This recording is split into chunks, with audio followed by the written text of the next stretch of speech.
He's You're ready? live, Okay. yeah. This is the July 25th, 2023 meeting of the Zoning Board of Adjustment, and the purpose of this meeting is to meet with the New Hampshire Municipal Association.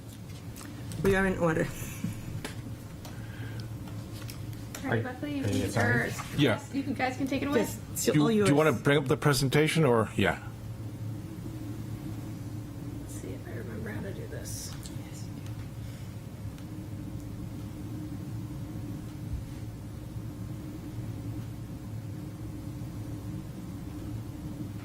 All right. All right, thank you all for being here. My name is Jonathan Cowell. I'm the Municipal Services Counsel at NHMA, and I'm here with Attorney Stephen Buckley, who's our Legal Services Counsel, to do this training on ZBA, the ZBA decision-making process. Next slide, please. So Steve and I make up the legal services team at NHMA. This is just a good reference slide with our contact information. You can reach us via email or try to catch us at our desks with a direct phone call to our legal inquiries line. Either way, we take inquiries from both of those options. There are a few things that we don't necessarily do in the legal services department, which are comprehensive legal review of documents, drafting individualized ordinances or charters, reviewing specific applications before land use boards, like we won't generally provide an interpretation of one of your local zoning ordinances or something. We leave that to your well-qualified legal counsel here in the city to do. And we won't settle disputes between municipalities because that's a conflict of interest for us. We try to get your answers provided to you within 48 hours. Next slide, please.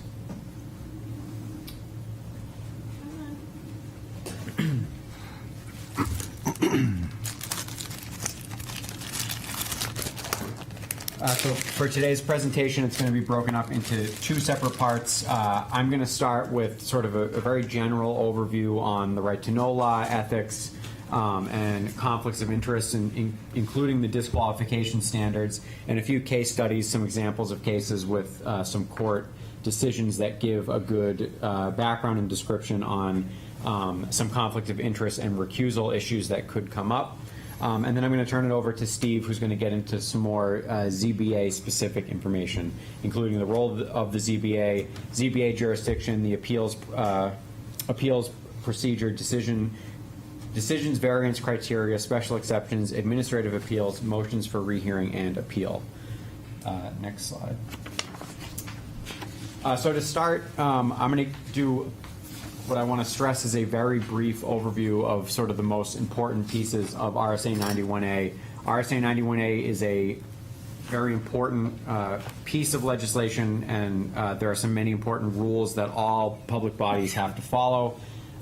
In and of itself, Steve and I can do two separate hour-and-a-half to 2 hour presentations on RSA 91A. I'm going to spend about 15 minutes on it, but the right to know law can be separated into sort of two different categories. The first is your responsibility when it comes to record retention and production, what to do when you receive a right to know request for public information, and which documents you need to be keeping, and sort of how you need to analyze those documents. That is something that I'm not going to go into in this presentation.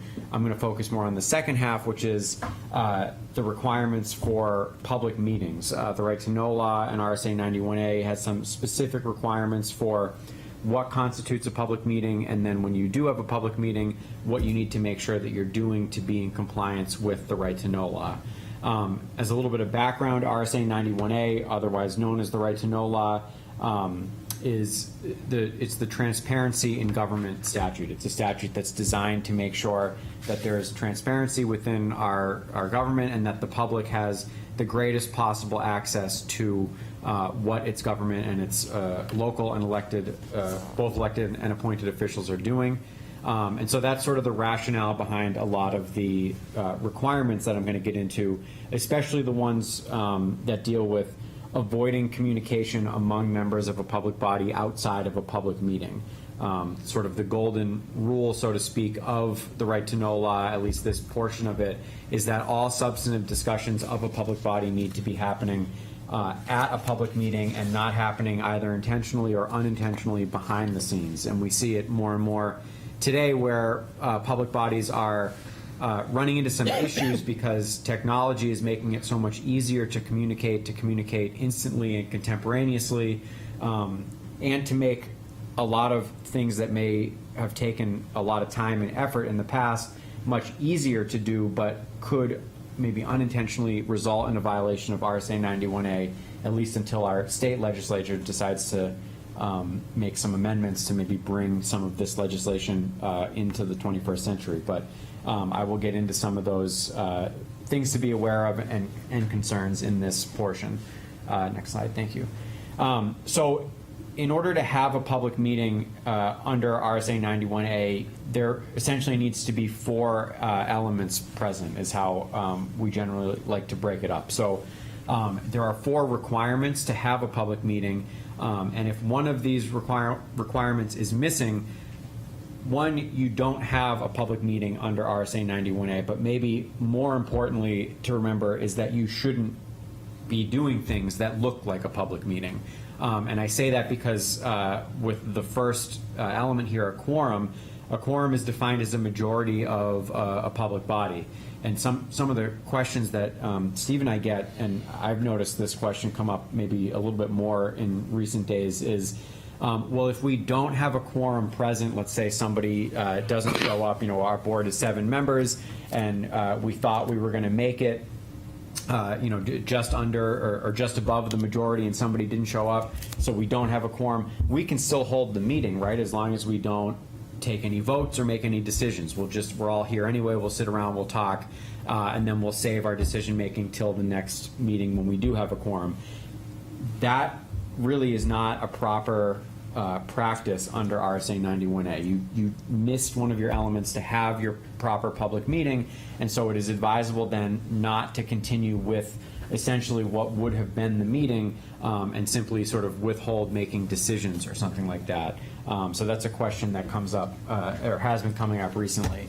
But anyway, in order to have a quorum, like I said, you need to have a majority of members present and in person at a public location, physically present. So if you have a body of 3, you need 2 out of 3, 3 out of 5, etc. There were emergency orders in place with the COVID-19 pandemic that have since expired. So at one point, you were allowed to have less than a majority present in person. You could host Zoom meetings. You could have 3 out of your 5 members present via Zoom or calling in or something like that. Those emergency orders have since expired, and we're back to the standard rule, which is that you must have an in-person physical meeting location with a quorum or majority of the members of your public body present in person. Once you've met that requirement, there are then some ways in which you may allow virtual presentation by other members of the public body, and may being the key word there. The statute says that a public body may decide to allow a member to appear virtually or calling in or something like that if it is not reasonably practical for them to appear in person. But in order for that to happen, the body itself needs to agree to allow that member to appear virtually. There needs to be a quorum present in person, and it must be recorded in the minutes why that person could not be, it wasn't reasonably practical for them to appear in person for that particular meeting. Sometimes with land use boards, especially, we've seen for whatever reason, there's been some situations where individuals may be elected to a land use board or appointed to a land use board, and they spend a significant portion of the year outside of the state for whatever reason, whether it's business travel or maybe they have a second home in another state, and think that is a reason for them to continuously appear virtually. And so sometimes public bodies will reach out to us and say, well, what do we do about that? And I think the key there is just to remember that may portion of the statute, that no one is obligated to appear, or nobody has the right to appear virtually whenever they want. It has to be a decision of the public body as a whole to allow that practice to happen. Otherwise, in person is still the default standard. I'm sorry, are we allowed to ask questions? I don't Please, We can yes, discuss the just- protocol. Yeah, I'm happy, Yeah. Steve, you want Yeah, to? and questions Yeah, as whenever. we go. Yeah. Okay, thank you. Dave Brown, board member. So are you implying that there should be a vote of the board with regards to having someone, or should it be in our rules and regulations? What's the recommendation in terms of allowing remote participation? I think addressing it in your rules of procedure is a great idea, to have a portion in there about remote meeting attendance. And then I don't think it's necessarily a legal requirement that the board has to vote, but I think it is a best practice. And I know Steve talks about his ZBA and how it is their practice for every single meeting when someone is appearing virtually for whatever reason. I think in Steve's example, the person has a significant compromised immune system, and it would be very dangerous for him to become ill with any type of illness or whatever. And so he asked to appear virtually every single meeting, and the board announces that he's appearing virtually, that it's due to significant health concerns, and the board as a whole agrees that they're accepting that as why it's not reasonably practical for him to appear in person. I don't think it's a legal requirement to actually take a vote, but if there was a disagreement as to either the reason why this person wasn't appearing in person, or to allow in-person attendance, if it's not something that's previously addressed in your rules of procedure, then asking for a vote may be the best way to handle that. I mean, I just would clarify, too, that, there is a language in the statute that requires that the reason for the person's inability to attend in person has to be stated in the minutes. So it could be just without a vote, the person would say, I'm doing the remote attendance because I'm immunocompromised, and then we'll just make sure that's noted in the record. But voting solidifies that you've dotted that I and crossed that T. And if I may ask a follow-up question, and so in the standard, there's no necessarily a threshold of what would be an expected reason for being unable to attend. I mean, it could be as simple as, I'm out of town and I can't attend, or something along those lines. That's correct. The statute uses the very vague and unhelpful language of not reasonably practical, and that's something that can be left up for interpretation and sort of differ from person to person or from public body to public body. And I imagine it was intentionally done that way, not just to create confusion, but to allow public bodies to kind of decide for themselves what they're going to make that standard within, a reasonably justified, position. So I think there is some room for the board or body to kind of decide for themselves what would constitute not reasonably practical. And in your example, maybe missing a meeting or two per year because of a business trip may be, in the public body's opinion, not reasonably practical for that person to attend, but somebody who is, out of state 60% of the year and is going to miss all the meetings in that portion, whether it's because of work or otherwise, may not reach that standard. So I think a lot of it could be addressed in your rules of procedure as adopted by the board, or sort of felt out throughout the practice over time. Thank you. So once you have a quorum. Just a quick question. I have always understood that, we're always very careful about not gathering in four, even if it's like out in the hall during a break. But what you're saying here is that those accidental quorums, absent the other three issues being, we're not convening a meeting.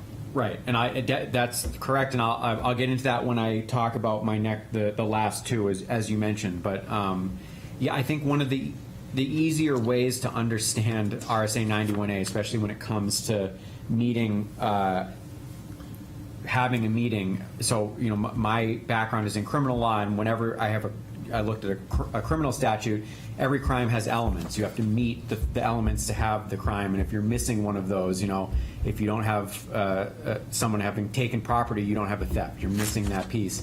And so if you look at this as four elements, if one of those is missing, then you don't actually have a meeting. And so you still want to avoid things like having substantive discussions if you have less than a quorum. But in your example, 4 of the 7 members are standing outside in the hallway and they're talking about, what their kids did that weekend or something like that, that's not a meeting, and you're not at risk of violating RSA 91A if you're not satisfying the other elements of the statute. Okay, thank you. So once you have a quorum present in person, the next element that needs to be met is that it's a public body. And so the term public body is one which is defined in the statute.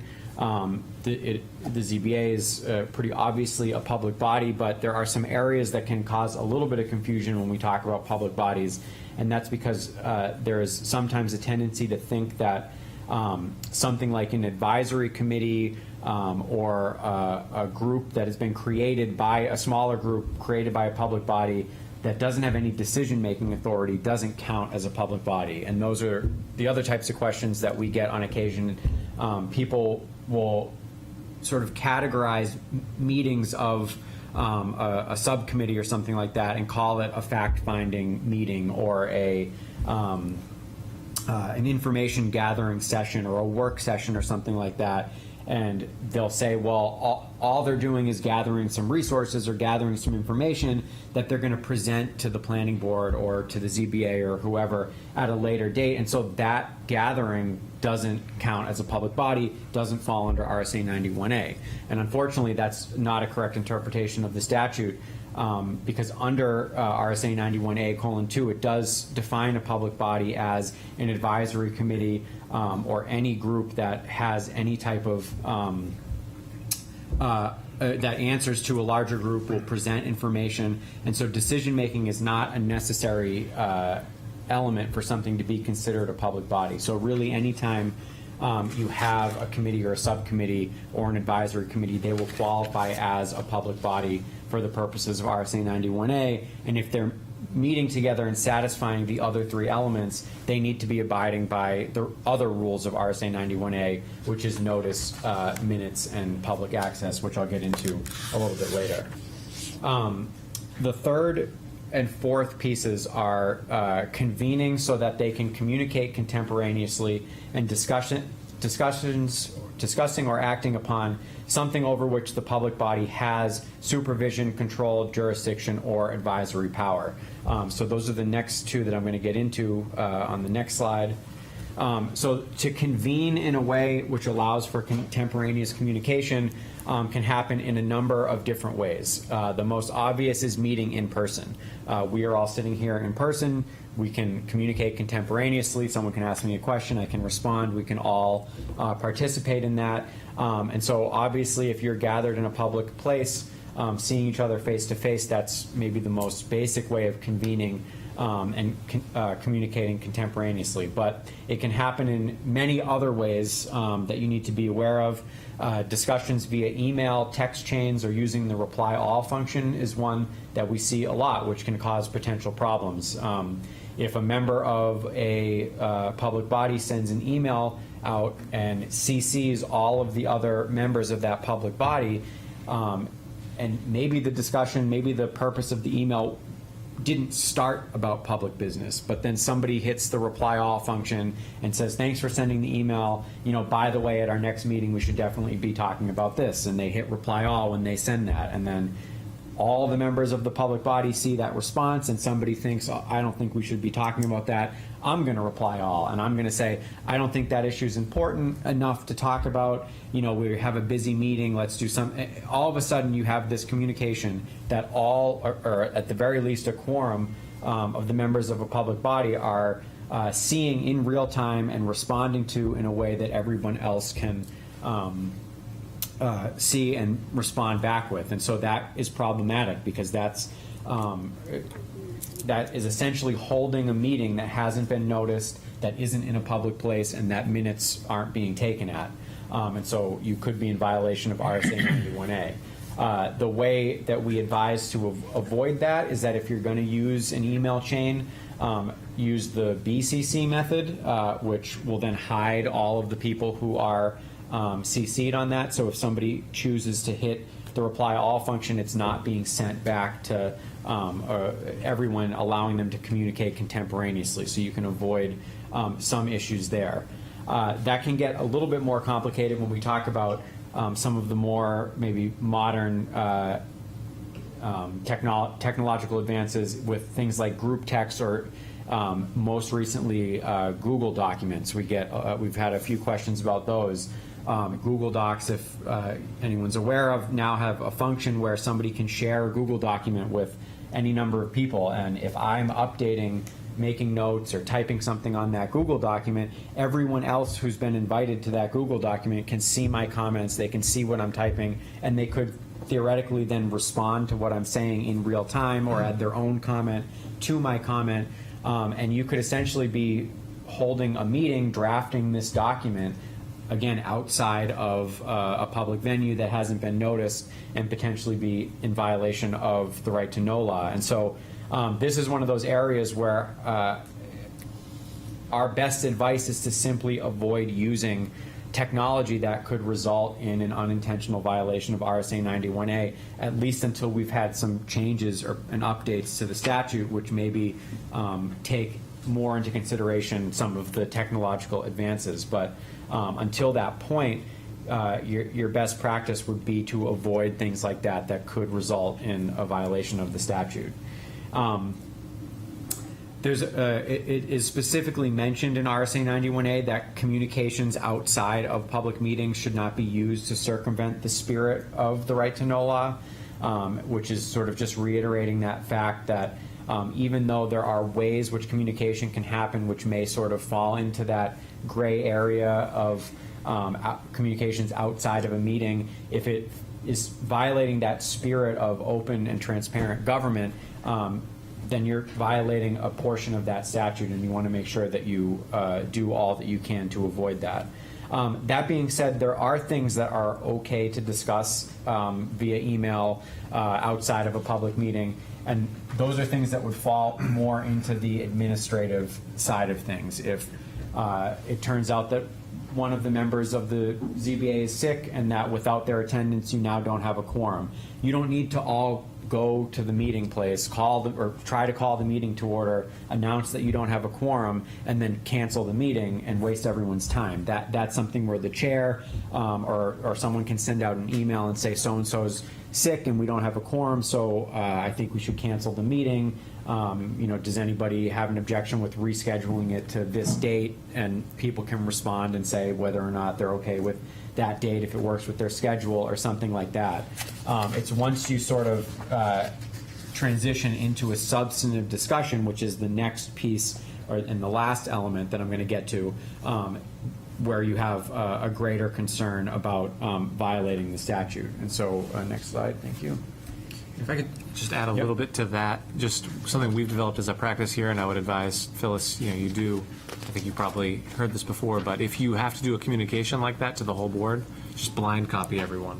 Okay. And then when they reply directly to you, and you avoid any risk of any of that simultaneous communication. Okay, so far it's actually been handled by... In the event that you but do have to I send will it out, blind. I just... Okay.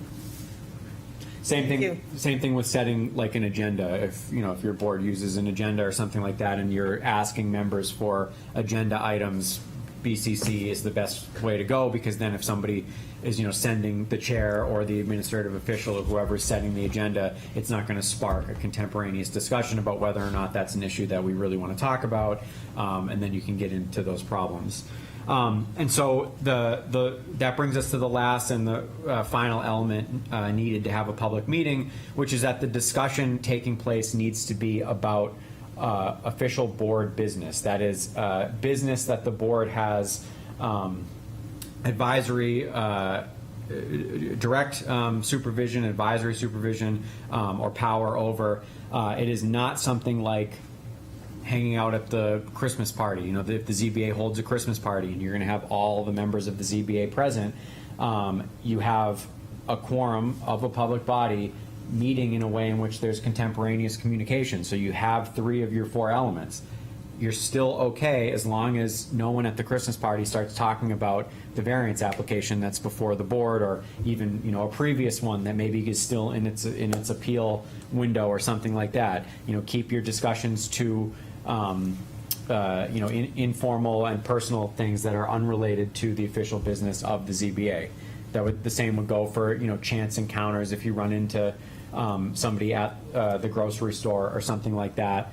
And the reason why this is can be important is because one of the maybe funny questions that I've gotten on occasion is New Hampshire doesn't have a rule against husband and wives, for example, serving on a board together, and there could be a 3-person select board, say, where 2 of the 3 members are married to each other and live in the same household. So they are essentially constantly meeting 3 of the 4 elements of a public meeting. And so as long as they're not discussing select board business amongst each other in their house, they technically aren't violating the statute by serving on that board together. So it's just something to be aware of. Next slide.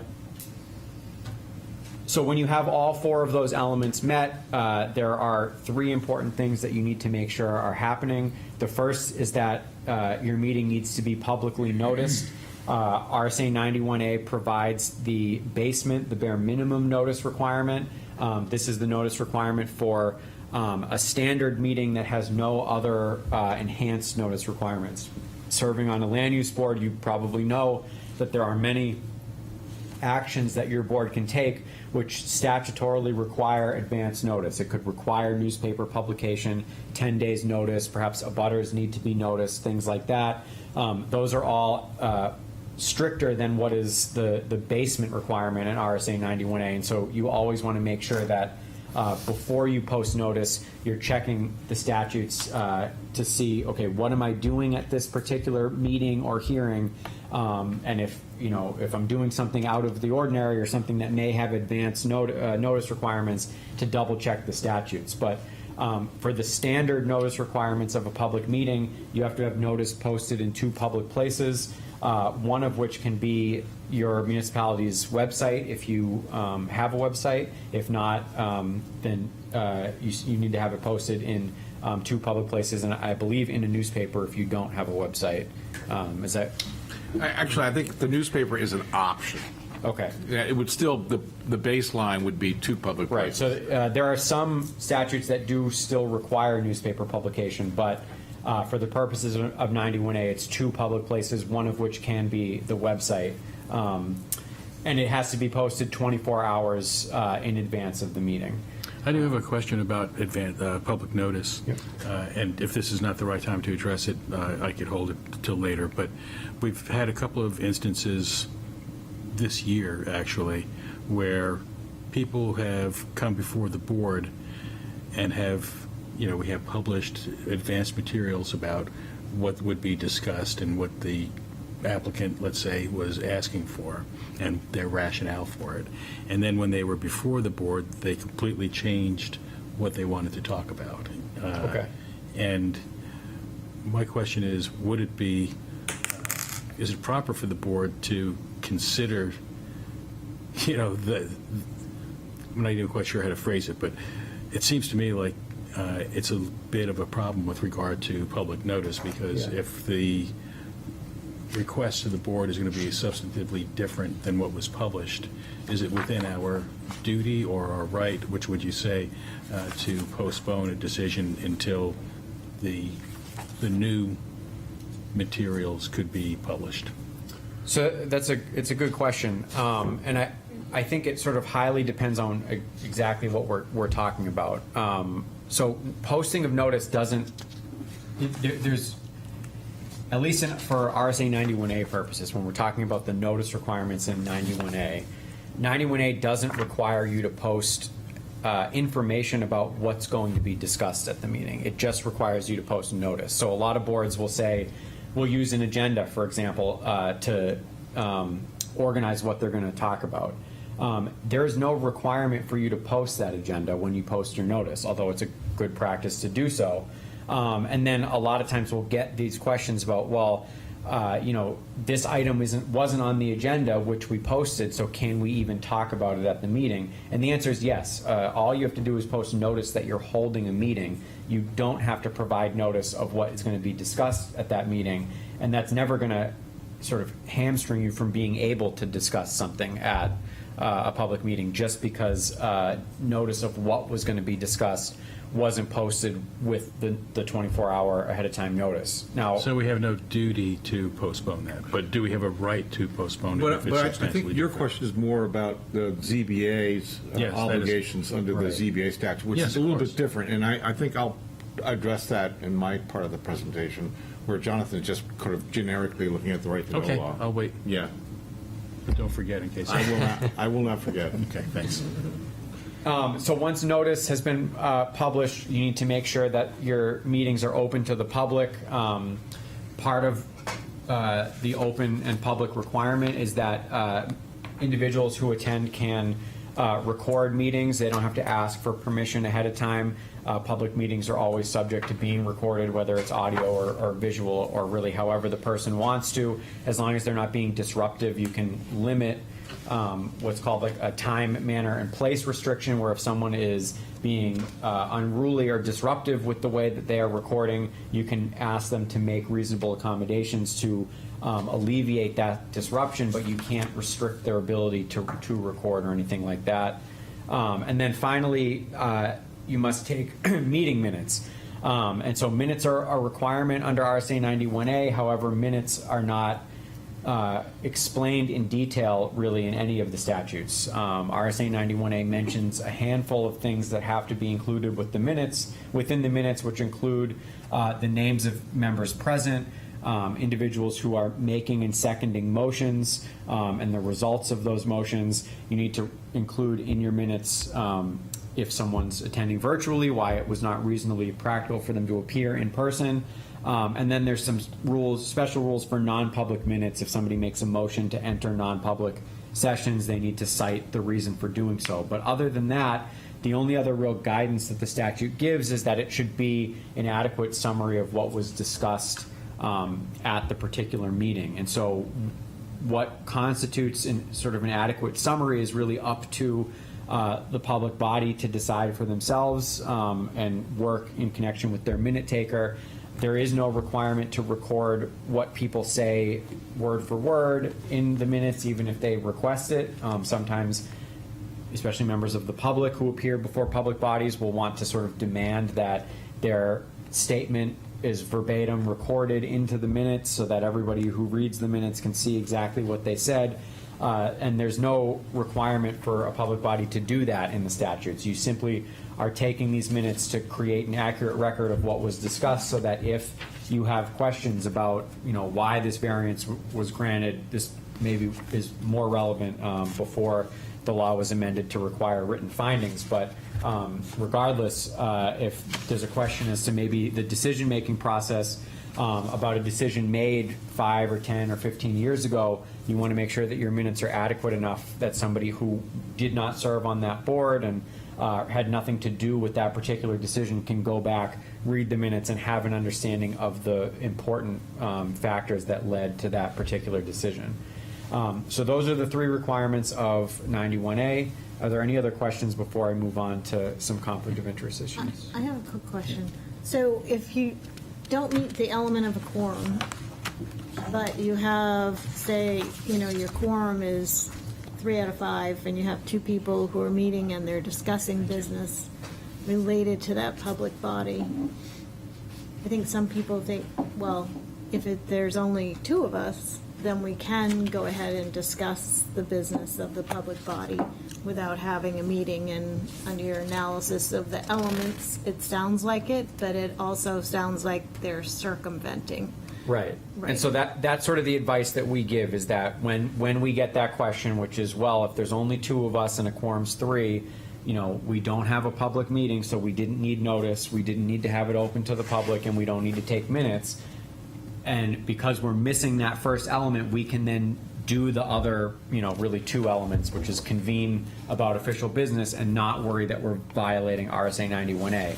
And really, the advice that we give in our interpretation of the statute is that that is actually violating RSA 91A2, which is the, abiding by the spirit of the statute, which is to limit substantive discussions on official business to public meetings so that the public has access to that discussion and that transparency. And to do otherwise would sort of fly in the face of that spirit of open government, and it can create additional conflicts within the board itself, because then you get into this situation where you may have had, two members of board really holding an official meeting while excluding, maybe intentionally, another member of that public body, coming to some agreement on the side, and then, acting in accordance to that private agreement at the next public meeting, leaving sort of an unexplained piece for the missing board member or members and the public who,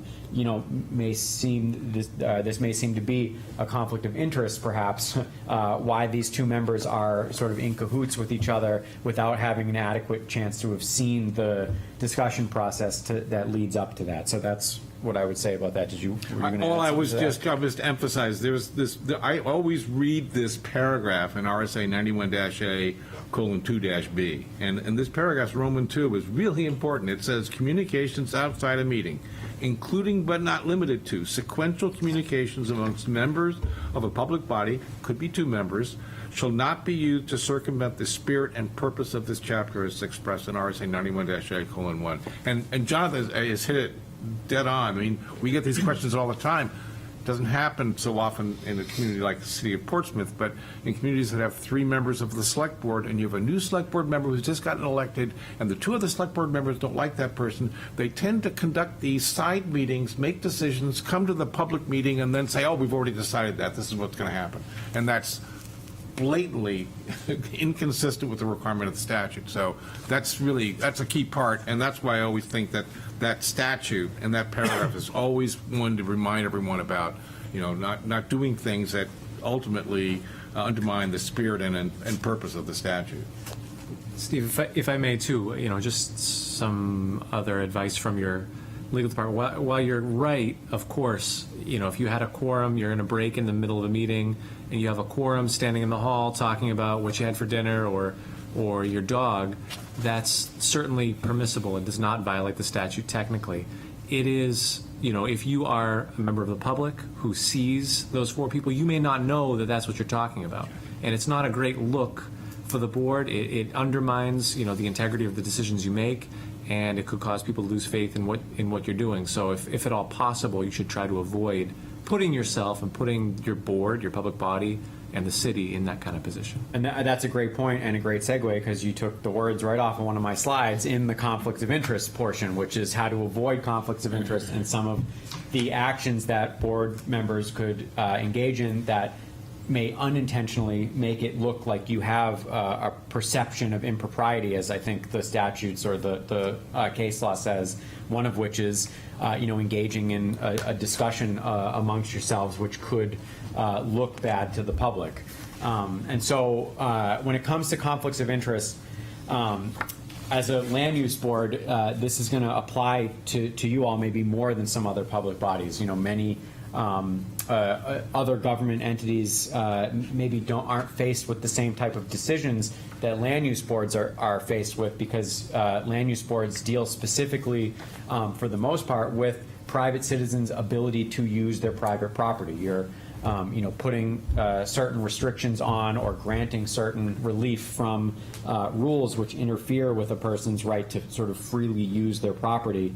And so conflicts can arise maybe more often with land use boards than some other boards.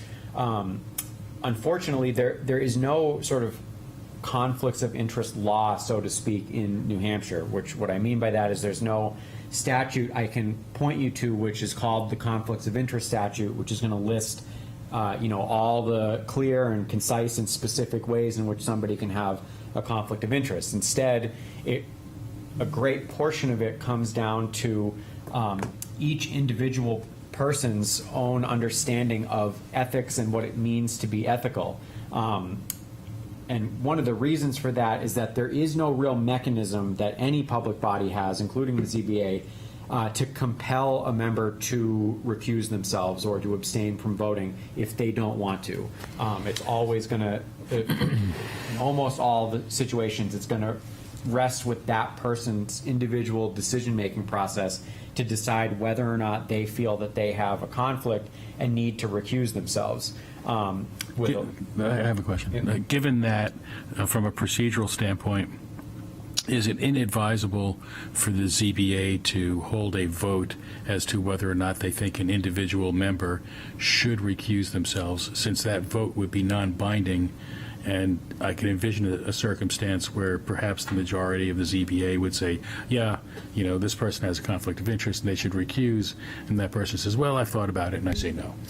No, it's definitely not inadvisable. That's my next slide is on that land use specific statute, which I can explain now. The land use boards have a specific statute which specifically allow for certain types of decisions, quasi-judicial decisions, which I'll get to explaining. You have a specific mechanism which allows the board to take a vote to determine whether or not the board feels that somebody has a conflict of interest. It is specifically stated in that statute that it is non-binding.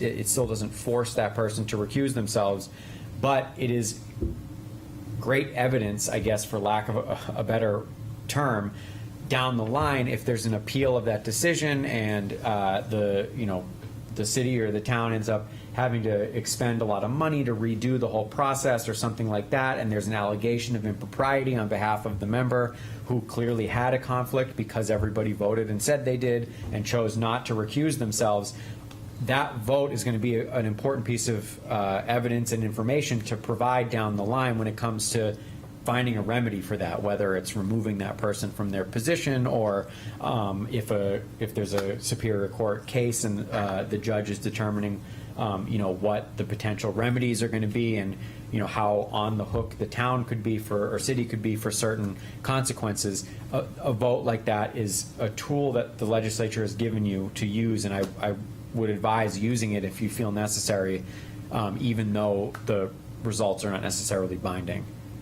So the converse of what you said is also true. If the majority vote is the member is not conflicted, that actually strengthens the board's decisions. Right. It could. The opposite of that could be true. That if the board voted and felt that there was let's say it was a unanimous decision that nobody felt that the member had a conflict, and the applicant still appealed and argued that there was a conflict of interest, and a judge found that there was one, the fact that 6 out of 7 members, or 7 out of 7 if the person, depending on how many people vote on it, felt that there was not a conflict may be a good argument for your attorney down the line to say, well, you shouldn't issue sanctions or something like that. Okay, good. Thanks. Got it. So when it comes to ethics, it's hard to pin down, and ethics can mean different things to different people, but as a sort of a generally universal concept, ethics mean avoiding conflicts of interest when they arise. Disclosing financial interests, obviously, if you have a personal financial interest or something in something, the outcome of something that you're deciding, that's maybe the gold standard of conflicts of interest when you're going to gain or lose money from a decision that you're directly involved in. So disclosing any financial interest that you might have is a good rule to follow. Obviously, avoid criminal behavior and abide by state and local law. Don't be constructing things without getting a variance when you sit on the ZBA, hiring your friends to build the deck inside the setback or something. That's probably not a great look. Respect confidentiality. You may find yourself in a situation where you're obtaining confidential information about somebody, whether it's a private individual or something like that, maybe through a non-public session. Don't disclose information that you obtained during non-public session, thus eliminating the point of entering into non-public session, is a good rule to follow. Obviously, again, don't abuse your authority. Treat people fairly and equally. Engage in honesty, integrity, and trustworthiness. And then finally, avoid the appearance of impropriety. And that's exactly what Trevor had mentioned, where you may be doing something that's totally innocent, but if you take a step back and put yourself in the position of the members of the public who don't know what you're doing or don't know the regular practices of the board or something, that could appear to be an act of impropriety. Another example could be, if you're sitting on the ZBA and you're about to hear a variance request, and there's the applicant and then the abutters, and it's contentious, and you address the applicant by their first name because you know them from town, but then you address all the opposing people as Mr. and Miss with their last name because you don't know them. Even if the fact that you knew this person didn't affect your decision in any way, it could have had the appearance of impropriety that you said, "Hey, Tom, how's it going?" right before the meeting started, when everyone else was, "Thank you, Mr. Smith, thank you, Mrs. Smith." So those are just some things to keep in mind. Next slide, please. So there are some, as I mentioned, land use specific statutes. No member of a ZBA or Building Code of Appeals, Planning Board, Heritage Commission, other land use specific boards shall participate in deciding or shall sit upon the hearing of any question which the board is to decide in a judicial capacity if that member has a direct personal or pecuniary interest in the outcome which differs from the interest of other citizens, or if that member would be disqualified for any cause to act as a juror upon the trial of the same matter in any action at law. So that's a land use specific statute that imposes a sort of an affirmative statutory duty on land use members of a land use board to recuse themselves if they fall into any of these sort of categories that are mentioned in the statute. But there are a few things mentioned here that can seem kind of complicated and are worth figuring out a little further. So the first, the two pieces of the statute that I'm going to break down to maybe help understand these requirements better is what it means to decide in a judicial capacity and what it means to act as a juror, because that's sort of the key to this, is that when you're acting as a judge or what we call quasi-judicial, you don't want to be what we would call a partial juror or a tainted juror. You want to be impartial. And so land use board members are expected to abide by the juror disqualification standard when determining whether or not you might have a conflict in a judicial type decision. And so next slide, please. So these are the questions that you should be aware of and sort of asking yourself anytime you're about to engage in a decision on a specific applicant's land use application or issue. These are the same standards if any of you have ever served on jury duty and appeared in court. You may recall sitting in a room full of 100 other jurors, and the judge would take the bench, and the judge would say, "I'm going to read you or I'm going to say a bunch of statements, and if any of you have a yes answer to this question, raise your hand," or something like that. And the judge would say, "Do any of you expect to gain or lose anything upon the disposition of this case? Are you related to any of the parties? Have you advised or assisted any of the parties? Have you directly or indirectly given your opinion or formed an opinion on the matter before us? Are you employed or employ any of the parties in the case? Are you prejudiced to any degree based on the facts or circumstances of the case? And do you employ or have you employed any of the attorneys appearing before you?" And so those were the questions that a judge would ask to make sure that you are not prejudiced or biased against the defendant or in a criminal case or a civil case, so that you don't violate their constitutional due process rights. Well, individuals coming before a land use board also have similar due process rights in their ability, as I mentioned, to freely use their property. And so if you were biased against them in this matter and couldn't sit as a juror, then you probably shouldn't also be sitting as a decider or a judge, really, in their particular case. So those are the questions that encompass the juror disqualification standard mentioned in the statute. A question? Yes, thank you. So the sixth bullet down is the one that I'm always trying to understand, because there's obviously we're also all talking about things that are in our community.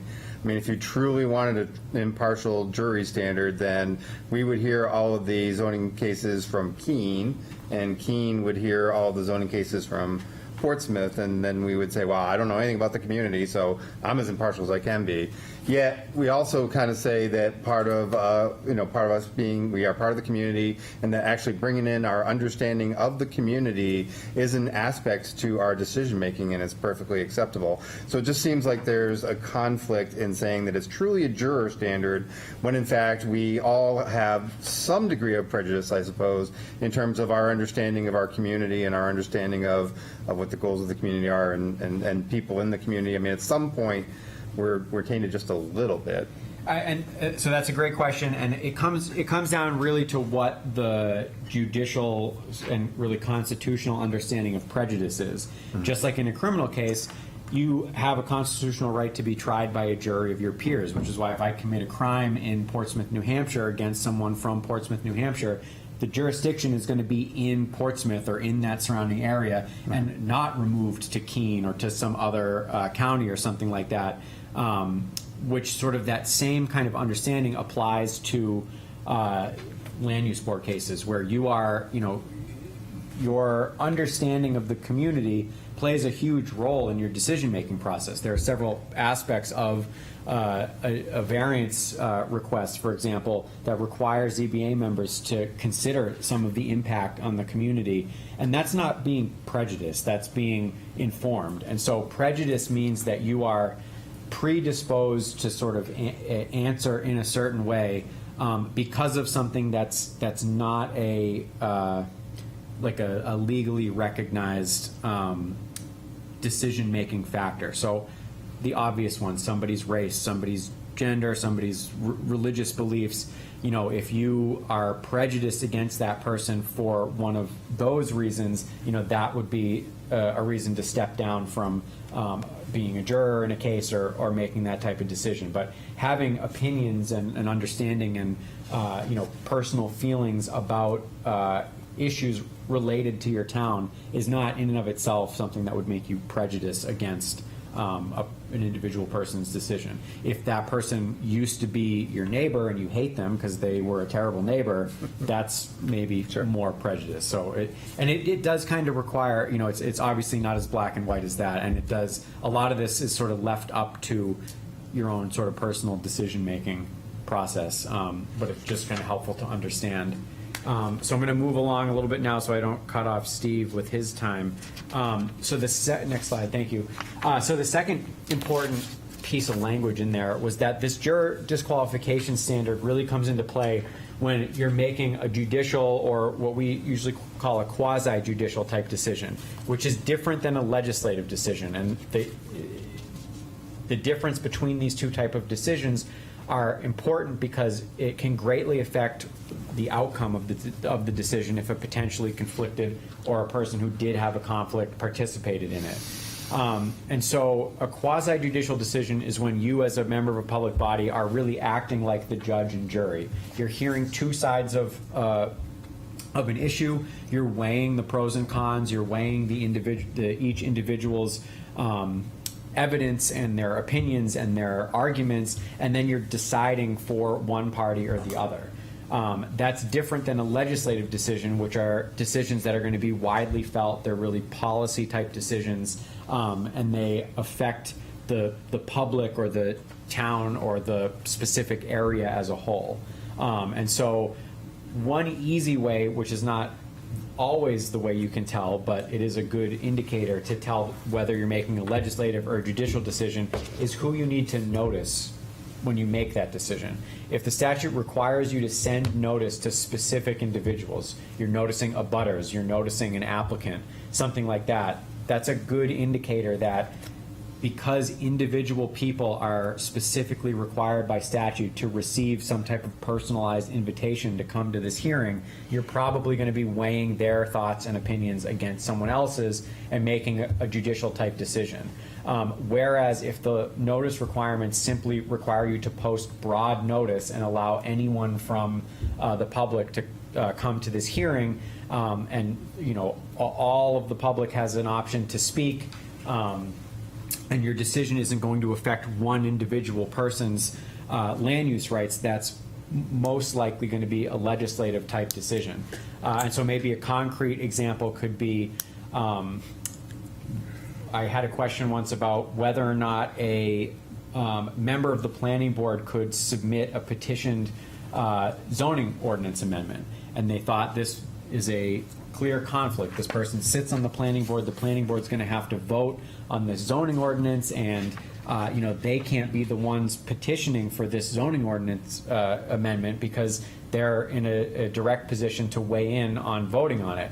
And they thought that this person should be disqualified from that vote. And that's really more of a legislative type decision where that person really may not have a conflict, because while the zoning ordinance may be something of interest to them and may even affect their personal property, it affects the entire city or the entire town if it's adopted. And the standard that we're looking for is that the public's interest, you must be acting in the public's interest, but you don't need to be indifferent.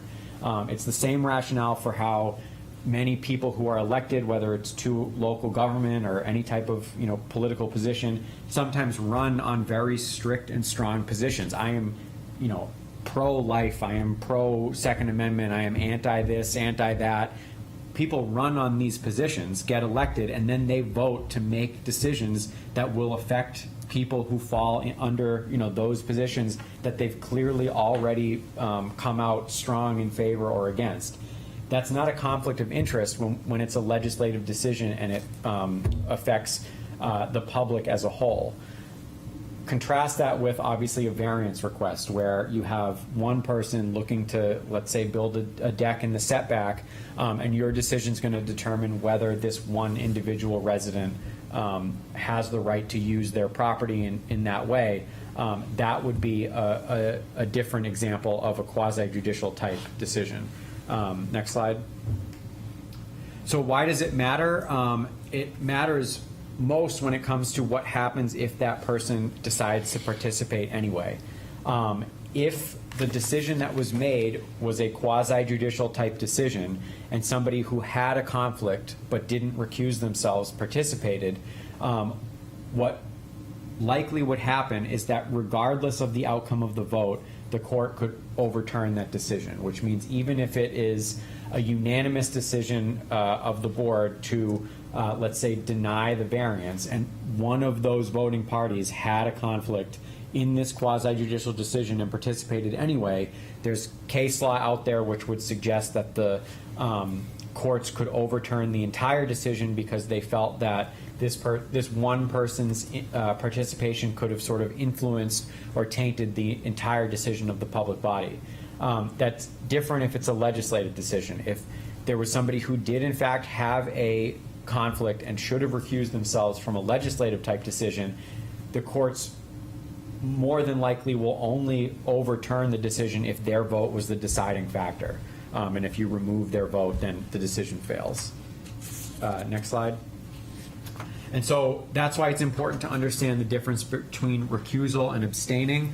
Abstaining means participating in the process but simply refusing to vote, while as recusing means immediately removing yourself from all discussion and voting.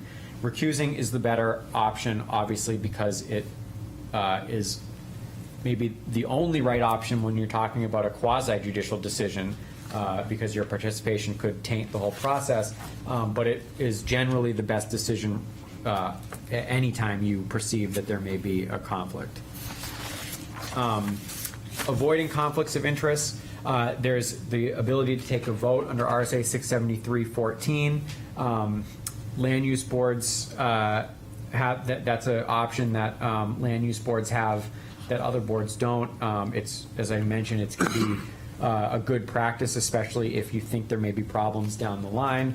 Avoid social media posting about decisions or applications before you. You're going to see how that can cause some issues in some of the case studies that I'll try to quickly talk about that I have. Disclose if you have any interests, and then remove yourself if there's if of the opinion of your the other members of your board they feel that you do have a conflict, and err on the side of caution, because as you can see, voting or participating anyway could cause a huge headache by having a court case and then a judge maybe disqualifying the decision and having to go through the whole process all over again, which could require a lot of money and time, and nobody wants to have that happen. Question? Yeah, on the fourth bullet, there's no requirement that you disclose your reason for recusal if you choose to recuse. Is that correct? Right. I don't think that there's a legal requirement for you to sort of announce why you are removing yourself. You could simply say that you feel you have a conflict and recuse yourself if, maybe you don't want everyone to know why you feel you have a conflict. Okay. All right, so a couple quick case studies. Just these cases give some good examples of how the courts will treat certain situations. So in this case, a citizen appeared at a prior hearing of the planning board and spoke to the planning board in favor of a proposed development. They were sort of adamantly in favor of this development. Subsequently, and before a final decision was made, that individual actually ended up becoming a member of the planning board. At the final vote on this project, the new member voted in favor of the project, and it was passed 6-1 to approve the proposal. The decision to approve was subsequently appealed, and the court in this case overturned the action of the planning board, even though removing one member's vote still resulted in a 5-1 approval, because the court deemed this type of decision a quasi-judicial decision, and that member's participation was improper and tainted the process because they had clearly, obviously formed an opinion before hearing all of the evidence when they were, or they had clearly already voiced their opinion when they appeared before the planning board before they were actually a member of it. And the court first looked at the fact that this type of hearing that the planning board was having required notice to abutters and interested parties before holding the hearing. The statutory requirement for specific party notification and public input distinguish this as a quasi-judicial decision as opposed to legislative. Next, the court determined that the board members' prior public statements clearly in favor of the project constituted evidence of prejudice and prejudgment and should have been a disqualifier. Therefore, the whole decision was thrown out and had to be redone. Next slide. In this case, the ZBA met to consider a petitioner's request for a rehearing on the denial of his variance request. The day before this hearing, to decide on a rehearing, the chair of the ZBA emailed a zoning listserv asking if board members could consider what precedent would be set when deciding their position on a particular case. The next day, the board voted to deny the rehearing request, and when the petitioner found out about this email about setting precedent that the chair sent, he had argued that had he known about this email, he would have moved for the chair to recuse himself because he felt that his decision-making process was prejudiced by whatever responses he got on the listserv. Unfortunately for the petitioner, he actually failed to bring this claim properly in a lawsuit, but in the decision, the court actually, the court made a decision on some other issues, and the court did indicate in its overall decision that had the issue been properly brought, the court would have found no error on the part of the chair of the ZBA. The court said that whether an ex parte, which means sort of an, I guess, in this context, out of a public meeting, communication by a ZBA member, whether that requires disqualification would depend on several factors, including whether there was prejudice to the complaining party. And because the ZBA denied the rehearing on the exact same grounds that they denied the initial variance request, the court couldn't find any evidence of prejudice, which is why they didn't overturn that decision. The court never actually addressed whether or not this decision was a quasi-judicial or legislative one, but we can consider our own analysis. The reason the board denied the variance request and subsequent rehearing request was because they found that the variance would violate the spirit of the ordinance by promoting overcrowding of the land. This type of reasoning has broad-reaching impact and involves interpreting the legislative intent of the zoning ordinance. Therefore, it is fair to say that it could have been more of a legislative type decision that their decision hinged on than a quasi-judicial one. So the important takeaway from this case is, even though it worked out for the ZBA, you should still, this time, you should still be careful what you say, even to other local officials in other towns or something like that outside of a public meeting, especially when it's about a particular pending case. And then finally, Z1 Express versus Manchester. This is a social media case. Basically what happened is that there was, the plaintiff submitted an application to the Manchester Planning Board for a conditional use permit to build a gas station. There was a significant amount of public opposition to this. The board recessed and were coming back to make a final decision. They weren't, the hearing was over, and they were going to come back and convene to make a final decision. In that window, that gap, an alternate member of the planning board posted on some Facebook forum that herself and, I'm sorry, I'm saying planning board, it was a city alderman.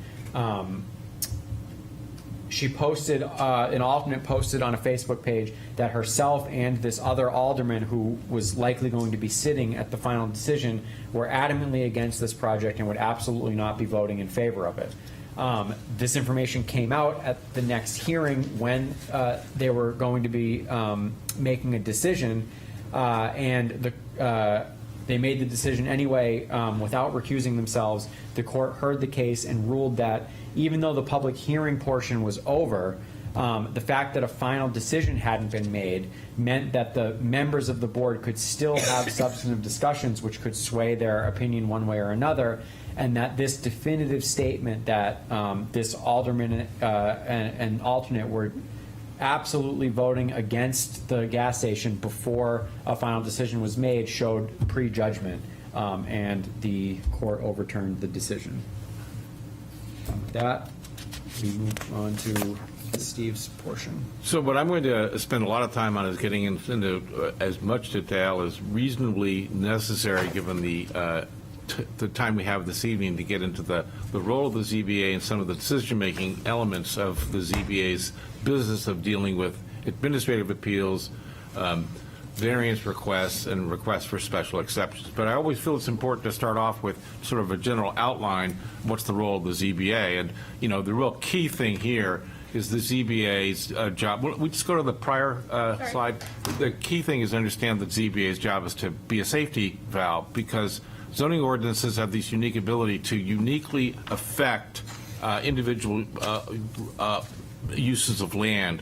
And you can't write a zoning ordinance that fairly and without unfairly restricting the use of land in a way that it applies evenly and fairly to all property in the community. So you have to have the safety valve. Of course, the Fundamental Zoning Act and the one we have in New Hampshire for having the ability to have a zoning ordinance requires you to have a ZBA, so the ZBA can deal with the unfairness of a particular application of the zoning ordinance to a particular piece of land. And as Jonathan has already indicated, when you're doing this business of acting as a safety valve, you're acting in a quasi-judicial capacity.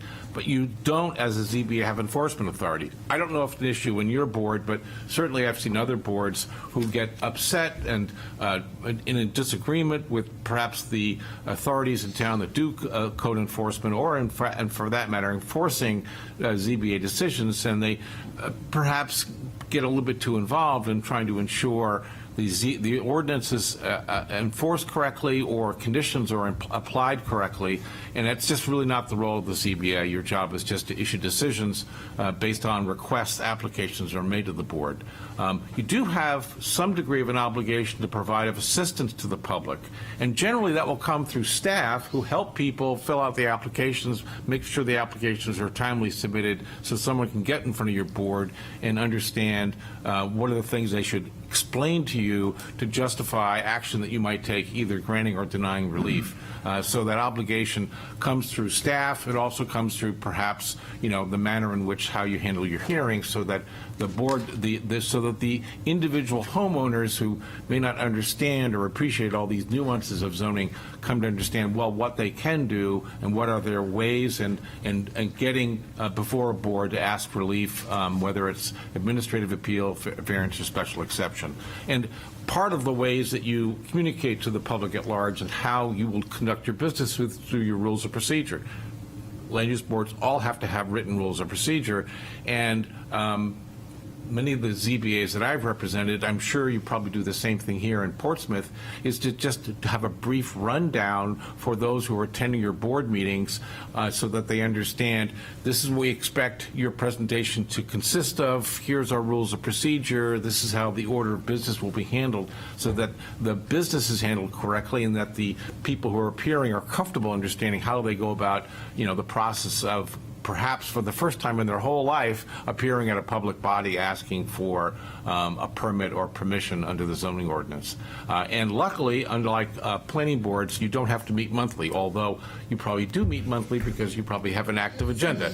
And I would tell you that there were, back in the 1980s, the Zoning Board of Adjustment in Manchester, when they held hearings, it would be in the assembly room at West High School. The room would be filled, probably with more than 100 people, and they would have an agenda for at least 20 or 30 items. So it was quite an experience for me to go to those ZBA meetings. But my little ZBA in the town of Bow, we have maybe one applicant per night. So I certainly understand the hard work that your ZBA may have to undertake. Next slide. So you have a fairly broad list of authority to grant relief: administrative appeals, variances, special exceptions. But there are other things that you might take up. Equitable waivers of dimensional requirements, which is a really narrow ability to avoid complying with a dimensional specification of the zoning ordinance if someone doesn't want to go through the process, ask for a variance. It's very specific in terms of how it applies, so be careful on how someone who's asking for that, whether they meet those requirements. You also have the power to grant special waivers for building on Class 6 and private roads. I doubt that happens that often in Portsmouth. It's much more common in the rural areas. You also have the ability to grant special waivers for agricultural uses. So there's this language in the statute that allows you to do that. Maybe that is not a common thing here in Portsmouth. You can also grant a variance, a modified form of a variance for a use for a disabled person, and it doesn't require the same standard for granting a variance. And again, maybe this doesn't apply as often in Portsmouth, that you also approve certificates of approval for junkyards under 236-115. I gather you have your own Building Code Board of Appeals, so you don't act as a Building Code Board of Appeals, but if you don't have a Building Code Board of Appeals, the ZBA fills that role to deal with appeals of, the meaning and intention of the building code, the state building code, the state fire code. So the ZBA, when it's taking action, does so per RSA 674-33. And let me just get to my slide here. The key thing to understand about that statute, it's appeals. I don't know that this happens too often here in Portsmouth, but a lot of times people would like to go to the ZBA to ask, can I do this? Can I do that? What am I allowed to do? And I think what I always try to tell ZBA is you don't sit as an advisory body. You don't give advice that this is a permitted use. That somebody else and staff is going to issue an administrative decision or a code enforcement issue. You just hear appeals, and they have to be heard within reasonable time. And ideally, that's set forth in your rules of procedure. How much time do you have an appeal? Because my neighbor is putting in the garage next door and I want to appeal the building permit. And it's typically a reasonable time, 30 days, depending upon your rules of procedure. This statute also, 676:5, allows the ZBA to impose reasonable fees and also ask someone to pay for the cost of third-party review and consultation. I don't know how often that happens, but there's been a number of ZBAs, especially dealing with cell towers, needing to have input of an electrical engineer as to whether or not it really is necessary to have this cell tower here in order to provide coverage for that particular cell provider. Next slide. So what decisions can be appealed to the ZBA? Well, there's a number of things that you might come across. Anything that is within your powers in a 674-33, and it's derived from any decision by any officer, board, or bureau of the municipality, and includes the planning board as an administrative officer. And this is something that can happen not necessarily straightforwardly, that the planning board has just made a decision and it's subject to appeal to the ZBA.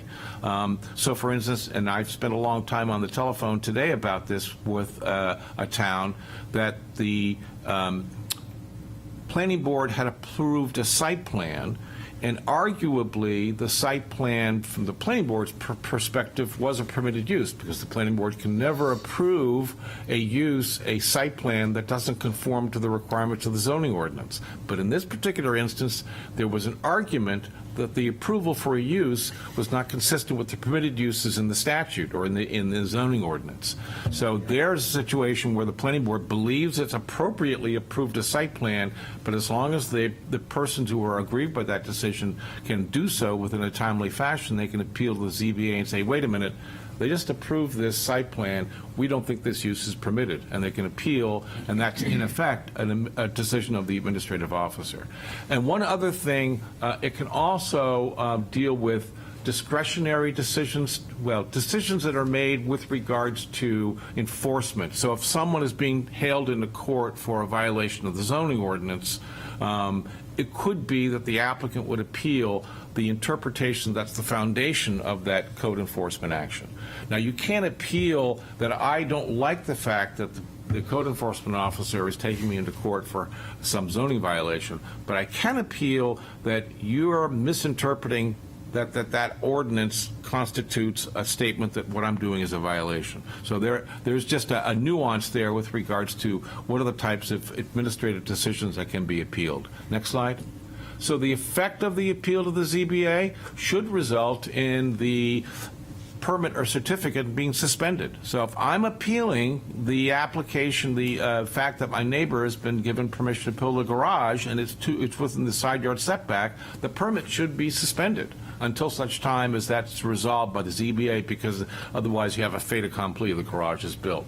And again, if you appeal an enforcement action, there could be a situation where the city is taking code enforcement action, and the underlying violator has a legitimate argument that you're misinterpreting the ordinance, but the town may still have the ability to say, we need to go forward with this code enforcement action, notwithstanding the fact that there may be an argument the code enforcement matter is not well founded on the zoning ordinance, because it could create problems for public health, safety, and welfare, and our imminent peril to life, health, and safety. So just a slight variation in terms of how that appeal would affect the ability to proceed with that code enforcement matter.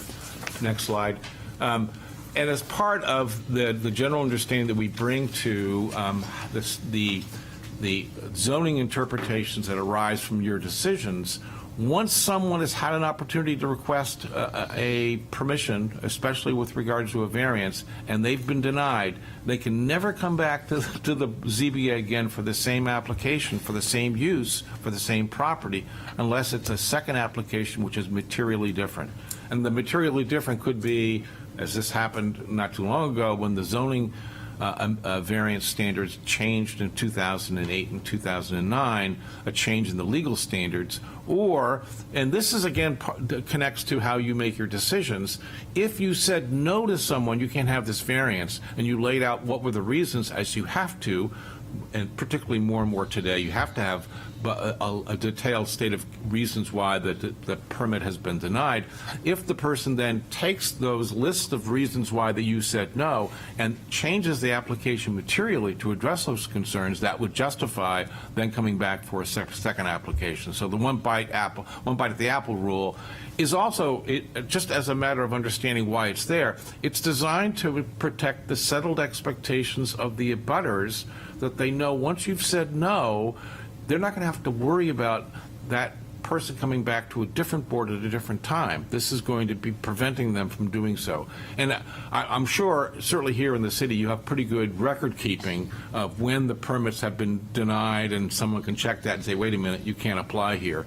But one thing I would say, if an issue like this comes up, one approach that I encourage boards to take, if you think there's a Fisher versus Dover problem, you probably want at least to give the applicant for the second variance application an opportunity to be heard. You would not open the public hearing. You would tell the person, well, we think you've got a Fisher versus Dover problem, and we're inclined to say you can't ask for this variance, but we'll give you an opportunity to make the case that this is a materially different application. allow them to make their argument, and then decide, no, this is not a materially different application, and we're going to refuse to open the public hearing and deny that you can go forward with the second application. It's kind of a process, I think, is one way to approach giving fairness to some degree as necessary to that person who's made that second application. Next slide. So the purpose with this slide is just to give you an inventory of all the things which are designed to ensure that the board provides due process, that big combination of two words that has huge import in terms of how we ensure that the judicial systems, including the ZBA, are delivering fairness to people who appear in front of you. So among the things you are going to be doing or required to do provide due process both to applicants and abutters, there has to be an appeal within a reasonable time. You don't want stale cases coming to the ZBA. You have to have a hearing within 45 days. So this statute actually has been around for pretty much for the last 10 years, I believe, but you are required to hold a hearing within 45 days. You now are required to approve or disapprove within 90 days. You do have to give notice to affected persons. That's why you have to notify abutters and also those who hold easements on the subject property. You have to you have to give opportunity to be heard, so the statute dictates who you have to hear from. You have to make decisions based upon the facts and the evidence that's embodied in 674-33, and certainly some of the things that Jonathan addressed under 91A. You have to be an impartial tribunal. We ensure that through 673-14 to ensure that you're not prejudiced or to any degree. And then you have to make written decisions and findings that allows people to make a reasoned judgment whether they're going to appeal. If they do appeal, there's a foundation upon which a reviewing authority, whether it's the Superior Court or the Housing Appeals Board, can make a sound decision about whether the board's decision was illegal or unreasonable. And I would always emphasize that land use boards never have the burden to demonstrate that they made the right decision. It is the person who's aggrieved by what you do, they have to prove what you did was illegal and unreasonable, and that's always an important aspect of the burden of proof. Next slide. So one of the things that has come up occasionally is an issue about how you go about continuing a public hearing.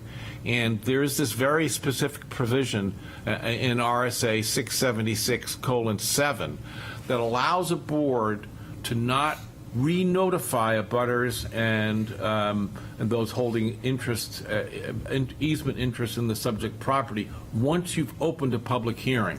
And this becomes an issue because I'm sure you've been faced with the situation where someone sends in a request for continuing a hearing at the last minute. You get the email in the inbox, and the person's not going to be there that night because they're in California, who knows why.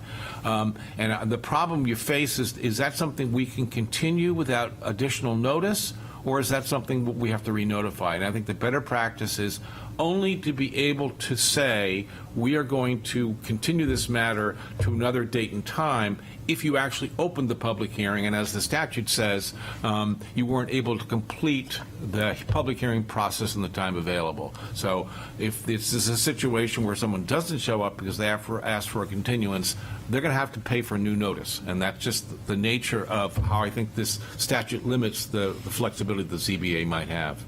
Next slide. So who must be heard? I'm sorry if I could just interrupt you briefly. Sure. Thank you. So is that what we actually have been doing from the planning department? Because I thought for a long time we weren't making people re-notice if they were just asking for a postponement. That's correct. It's read into the record. The reason for requested postponement is stated, and it's postponed to a date and time certain. Are you saying that that's improper practice? Well, I'm reading the statute strictly according to the way it's worded.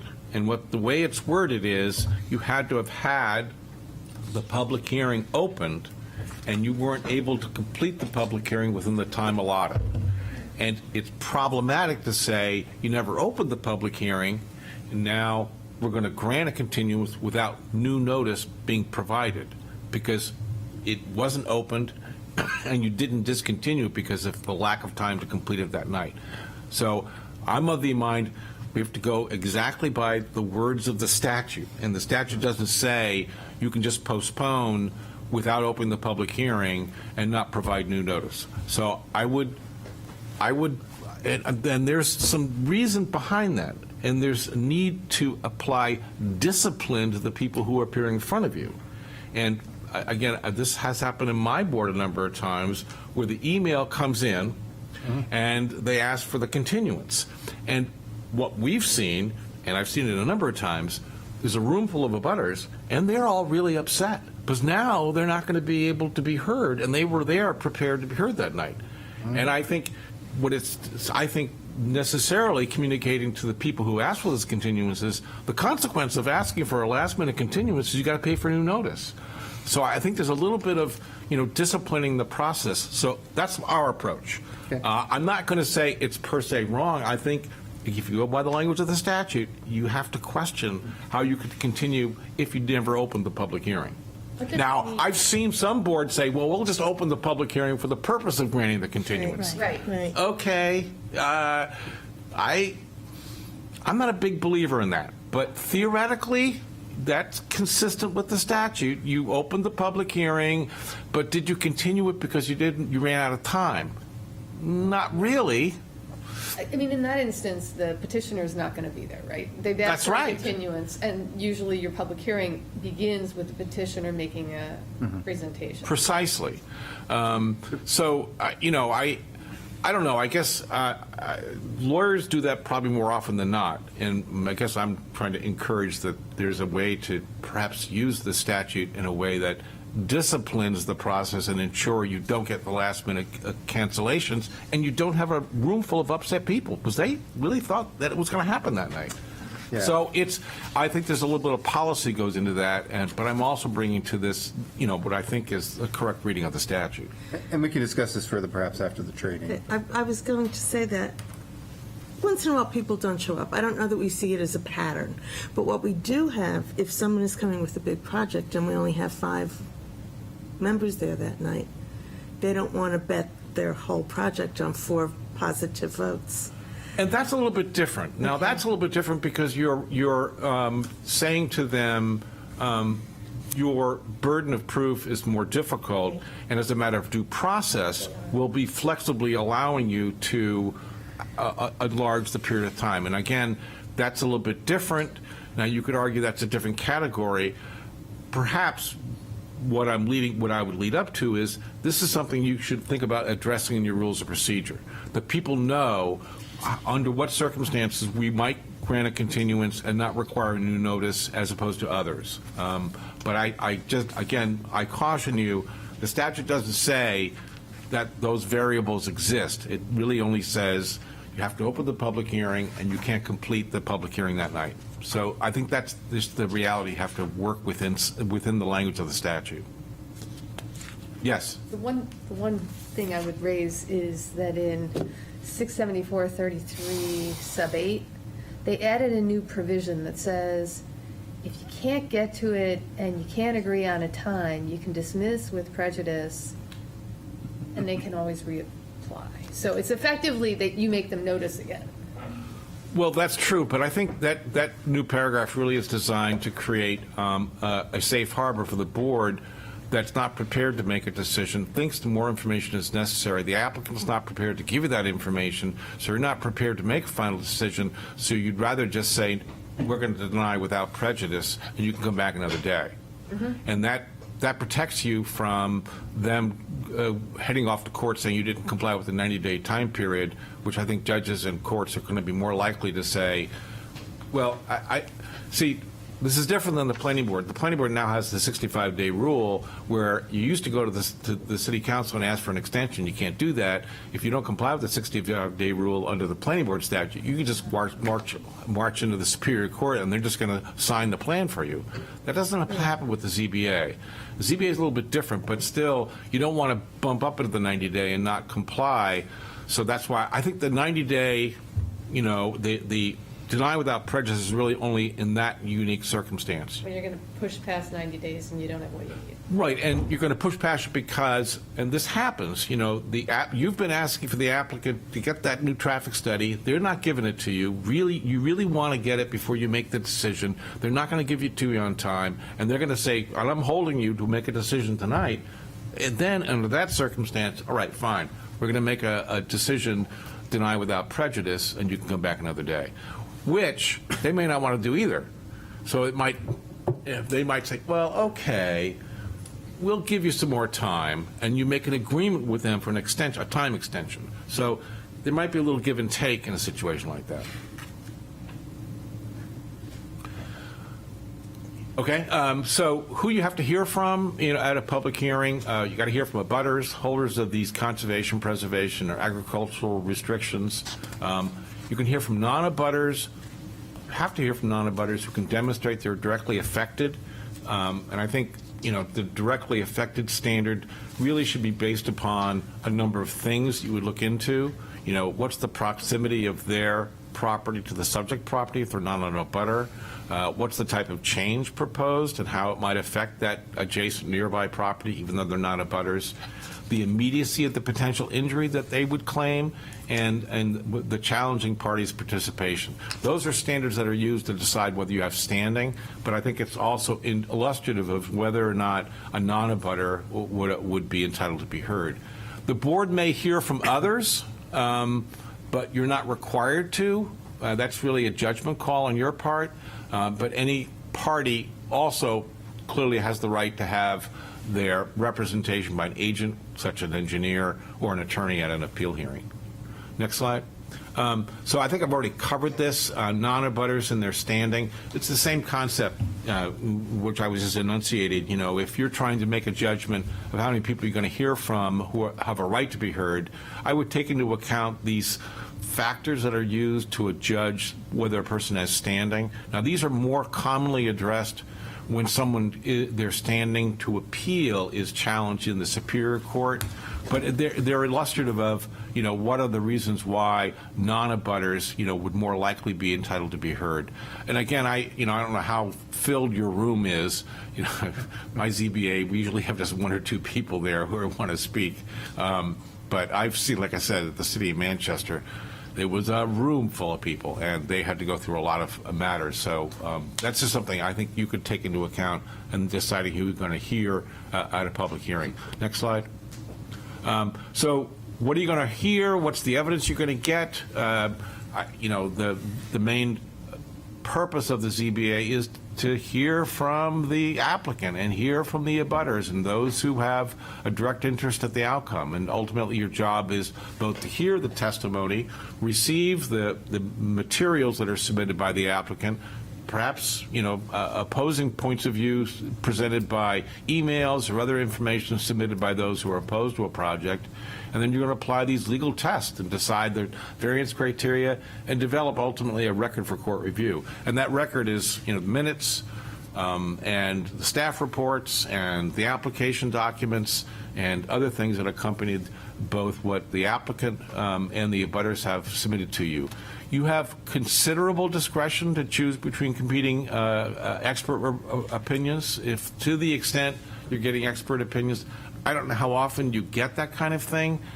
When I was doing a lot of ZBA hearings in Manchester, there was a lot of times, especially on the issue of diminution of value of surrounding properties, where people would have real estate agents, sometimes actual more detailed opinions of value by real estate assessors as to whether or not a particular use would or would not cause a diminution of surrounding properties.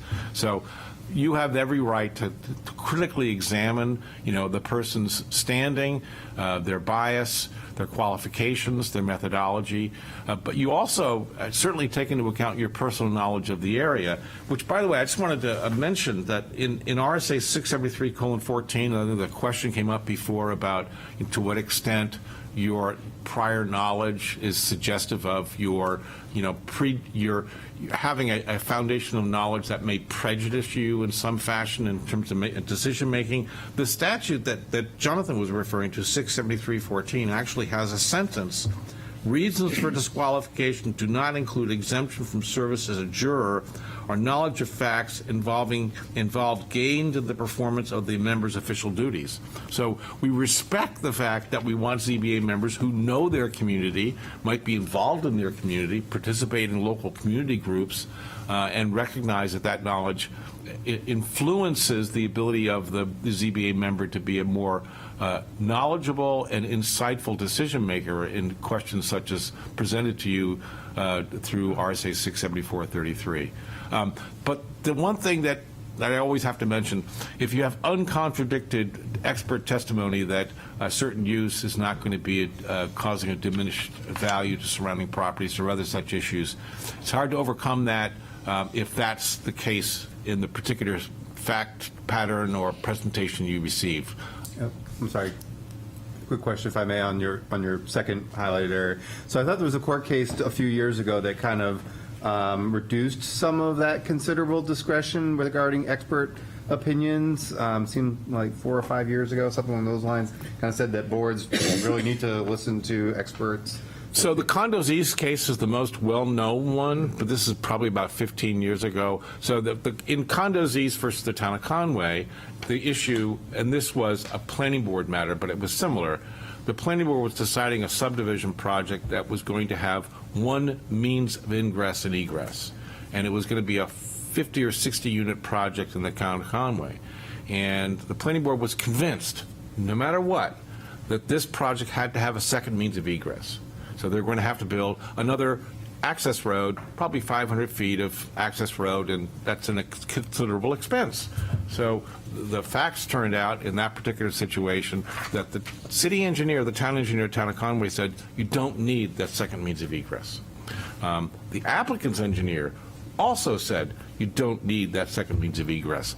It just so happened that the Conway Planning Board had a consulting engineer who also gave an opinion, and he said, no, you don't need that second means of egress. And so the Supreme Court said in that situation, you cannot do that. Now, the best example of that currently, most recently, is the Dartmouth College versus Hanover case, where the issue was the planning board's approval of a proposed very significant athletic building that was deemed from the point of view of the members of the planning board who eventually said, no, we're not going to approve this site plan, that the building was so large it was going to cast this ugly shadow on the neighboring residential properties and diminish their enjoyment of their life and enjoyment of their properties. And it just turned out that Dartmouth actually had a shadow study done to determine there wasn't going to be a shadow. And the other part of the case was that it was demonstrated in great detail that the Dartmouth College proposal met every one of the checklist items in the site plan review and in the zoning ordinance. And what ultimately the Supreme Court said was, in this particular instance, the Hanover Planning Board just had personal opinions which were not supported by any objective evidence or scientific studies. And when you do that and make a decision saying no based on that, you're going to get overturned. So that's where that kind of... I believe that's the case that I was thinking of. Was probably Dartmouth, one. yeah. Right. Okay, thank you. So your decision, you have to have 3 members that must concur. Now, that's the statute. I know you have a ZBA of 7 members, so for you to have a successful vote, it's 4. But the statute requires 3. And one of the things you have to have is a consistent method of voting. And I don't know how you do it, but on our ZBA, and I thought this was kind of a silly way of doing things, but on our ZBA, the first thing we do after we close the public hearing, if it's a variance, we go through the variance criteria. And each member is asked, how do you find for substantial justice? And each member is asked, do you say yes or no, met or not met? And we go through each member through all the 5 criteria, and we ask them what they think, whether that particular criteria has been met. And if then we have a concurrence of 3 members saying yes on all 5 of the criteria, we then move to a judgment. And even if not, we have to then make a motion either to approve or disapprove. And now, of course, we have to have findings of fact. So it's kind of a 3-step process. But if you have to have a consistent method. If you change the method, the statute now says the method change will not go into effect for 60 days after adoption, presumably adopted in your rules of procedure. So just be aware of that. If you're going to change how you do it, and you're going to put it in your rules of procedure, it won't go into effect until 60 days later. That's kind of the way it's written. And of course, you have to state the reasons for approval or disapproval, and you should put in conditions of approval. One of the things that we've more often had seen occur recently, and I've gotten a couple of questions like this, where there's been an old ZBA decision or a planning board decision, and there were no conditions stated, but arguably you could read the minutes and interpret and figure out what were the conditions that the board intended to apply. And so I'm sure you don't do this, but I always tell boards, if you're going to make someone comply with a condition preceding or a condition subsequent, put it in writing. Put it in the notice of decision. Don't rely on the minutes. The minutes are not ultimately reliable in terms of stating conditions. And of course, then you have to issue a decision within 5 business days of your meeting. Next slide, please. May I ask a question? Yes. I'm chair now, but haven't been for long. David was chair for a very long time, and I don't know if you changed how the meeting was run from the person before you, but we don't have it written down that we closed the public meeting, we asked for discussion, it seems, I don't know if we do have it written down, very Rules specifically. of procedure. Well, Talk about the order of. but it's been suggested to me we shouldn't discuss before motions on the floor, but we do. And then we have a motion, and then we discuss, and then we vote. So if we wanted to change that, everyone mentions the criteria, but we don't do it like your turn, your turn, your turn. And if we were to change to that, that would need the 60 days and a written Right. change. You Okay. would write it up, you would adopt it as a new rule of procedure. The rules of procedure can be adopted at any public meeting of the board. You don't need a public hearing. You would just adopt them, but then they wouldn't go into effect for 60 days. You don't even have to know that everyone must speak, so, yeah, okay. Which one would have to do if you, okay, Yeah. that's interesting, yeah. Question? I wouldn't like it to do I that. don't Please know, go it's- ahead. I'm not saying we should change it, I'm just saying. Yeah, Oh, Trevor? sure. Just for the rules for the Board of Adjustment do lay out the process, I which is just generally. learned on the job. And I don't want to interrupt the training tremendously with this. We can Yeah, talk yeah. more about it afterwards. But we actually did at a similar forum to this a number of years ago, because there was some change in some of the terminology or something that made us just go, and we did actually modify the rules and regulations to try and better clarify what we were doing. And we had some discussion about, kind of doing something similar to what you were talking about, and we went against it. And I think one of your precautions that you always talk about is if you work through that and you have everybody saying, I like this, or I don't like this particular criteria, at the end of it, you can have you have enough people that say that they overall like the criteria, but if you go through by individual member, there was not enough people who ever actually agreed on all of the criteria to necessarily say that you met all of them, right? That's one of the Right, so one of the that problems. kind of, you lay out a box and you have each member and you have the criteria, the member on the left-hand side and the box on the top, you have the voting on that particular matter. As long as you have at least 3 members who agree that all 5 of the criteria are met, you're good. You're okay. You're all set. But if you don't have that, that would be a problem. That's true. Yeah, and so you can, when you get the Parcheesi The board Venn done, diagram doesn't. when you get it done, you can actually have that no 4 members ever all agreed on all of them. Yeah, that's, We can, I know this is not the time, but it's just mulling, do we want to? Right, and the reason I didn't like that process when I joined my ZBA, but then I've come to see that it does engender kind of a more thoughtful process, because we each have to think through, are we going to find substantial justice? Are we going to find spirit of the, each one we have to think about it, and then I think we're better prepared once we've done that. Then we move into making a motion. Are we going to, Madam Chair, I move that we grant the request to allow this restaurant use in this location, lot, da-da-da-da-da, with the following conditions. But now we have this new requirement we have to find as a fact. So we go through the criteria, then we make a motion to grant or deny the requested release, and then we have to, dig out of our findings, our discussion, what were the findings of fact. And it doesn't have to be real elaborate. I spent a long time on the phone with a ZBA member from a smaller town, and I said, don't overthink it, so just look out upon what you learned. Like, for instance, this application that we had the other night, we were trying to debate whether or not a use which was proposing to put in a brew pub, whether that was a light industrial use or whether it was really a food service like a restaurant. And when I heard the planner say there's light industrial use, that's crazy. That's not a light industrial use. It's a food, and they're making a food item they're going to sell. It's like a restaurant. And so, what we ended up having to do is say that, no, this isn't light industrial. This is the reason why it's not light industrial. It's really a food service establishment that's just having a different way of manufacturing an item that's going to be sold like a food product, like beer. So, and we just had to have a few sentences that affirmed that those were the things that we felt were important and were findings we were making, and then that became our findings of fact. And so we're just inserting them at the end.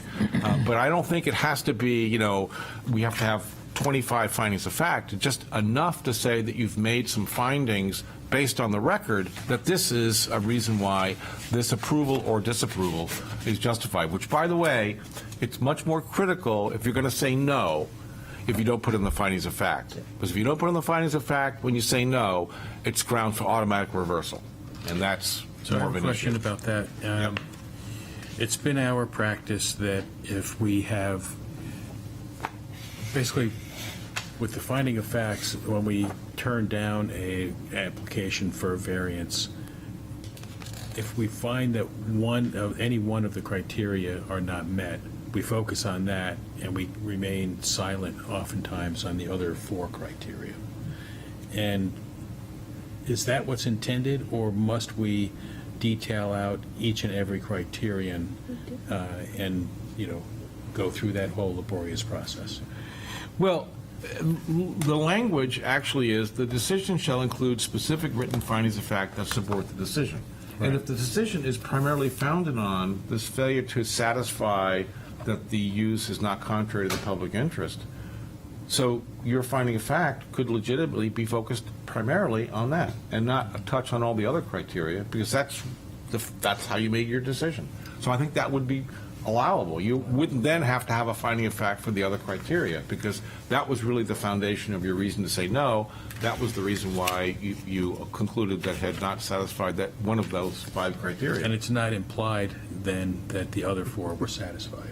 I don't think so. Okay, that's fine. That's been our practice. It depends on how you do it. I mean, for my situation, I had one board member who was opposed to saying the brew pub was a restaurant, and he said no to all of the criteria because he wanted to be consistent. I don't think he had to. He could have certainly reached a different approach, but ultimately we said, yeah, we wanted the brew pub, which it was fine with me. I think it's a good idea. Again, I think, keep in mind, if you're going to say no, that's where it really becomes critical in terms of findings of fact. Next slide. So you have this obligation for your time of decision, which I've already covered. You have the 90 days. And if you lack sufficient information, you can just say no without prejudice. So that's really your safe harbor to avoid, the case going directly to Superior Court and the person can come back. And again, I would only be using it where I think typically, because remember, what the language of the statute is, the applicant is not consenting to to continue the case for a longer period of time, and you lack sufficient information. You've concluded we don't have the information you want. And I've heard from enough boards to know that there are situations where the applicant just refuses to give you that report or that data or that conclusion or whatever it is you're looking for, and now you're at the 90-day time period. And if that's what's happened, I think that's the approach you should take is deny without prejudice. Next slide. So I think I've kind of touched on this. So I would just emphasize, when you're making the decision, you don't have to accept the conclusions of experts. You can't disregard, uncontradicted expert opinions, and your reports, your conclusions have to be supported by legitimate information, and it could be reliant upon statements that are provided to you by residents or abutters that are based upon objective facts, and you've weighed those in making the judgment the expert's opinion is not reliable.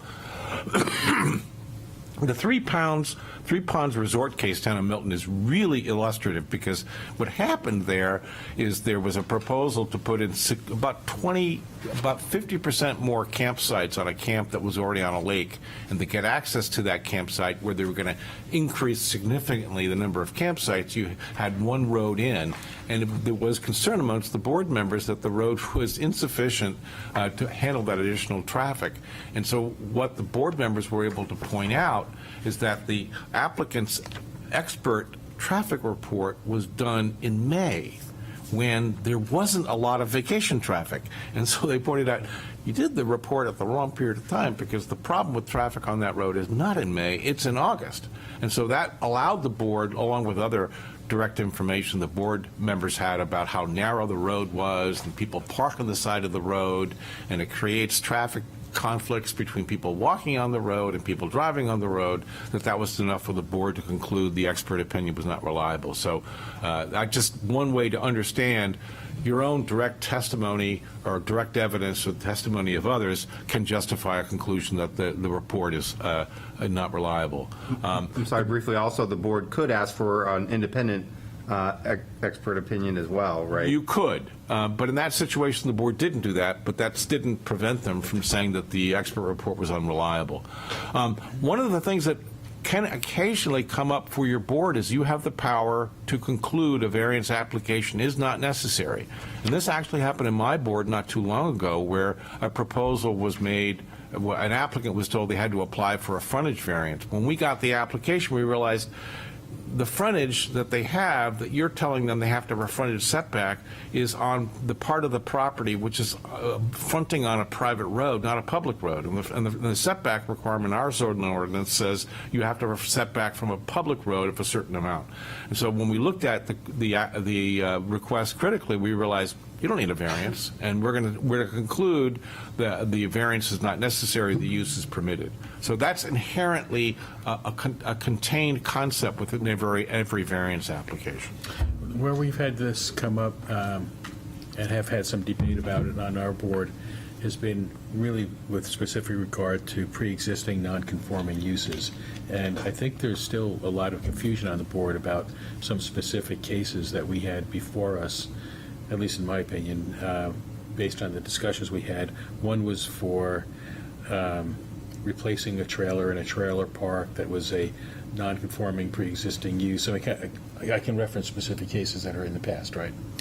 Sure. And let me just say, I think that's the trickiest one, because the statute says, 674-19, it says a pre-existing non-conforming use is allowed to continue, and it can expand so long as the expansion is not unreasonable under the circumstances. So they can replace and they can modify so long as the change that they had originally is not substantially different than the non-conforming permitted use. And it's a protection not only for the thing you had before the zoning ordinance says you can't have that here anymore, but also to reasonably expand and modify it within certain parameters. You can't, double the footage, the square footage of the proposed use, as the case may be. So I think it's going to be tricky in a particular case to decide, is that what the statute says?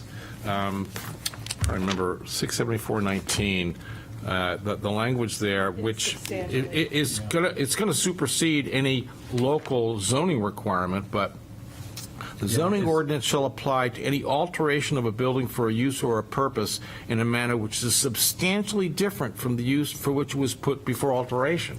That permits some modification of the use that's still considered non-conforming. So another specific example we had was a use was allowed for, this was a motorcycle repair shop, and then there was a subsequent variance application to change the dimensions of the building, which I think were not in compliance with the dimensional standards for the commercial use of the lot. And there was a lot of debate on the board. Does that fall under 674-19 or not? They actually were in compliance with the dimensional standards required. Whether the Anyway. conforming It was just a change, structure it was is the a use. non-conforming, a conforming structure with a non-conforming use, and just distinguishing between. Oh, is that what, okay, so that's, Yeah, so that was a that's what I was trash confused area. about. Right, it was For- being, in the back. So, anyway, so the use, the dimensional requirements were considered non-conforming. No, David corrected me. David corrected me. The new dimensional, They weren't if changing it wasn't the for the non-conforming use, the expansion would not have been something that would have come before the But board. I But anyway. think it is important to remember the substantially, which is, like, it is a barn door you can drive a truck through. Yeah. And that is True. not to say that either of those particular cases that you're raising, Tom, I tend to agree with the outcome, neither were that substantial.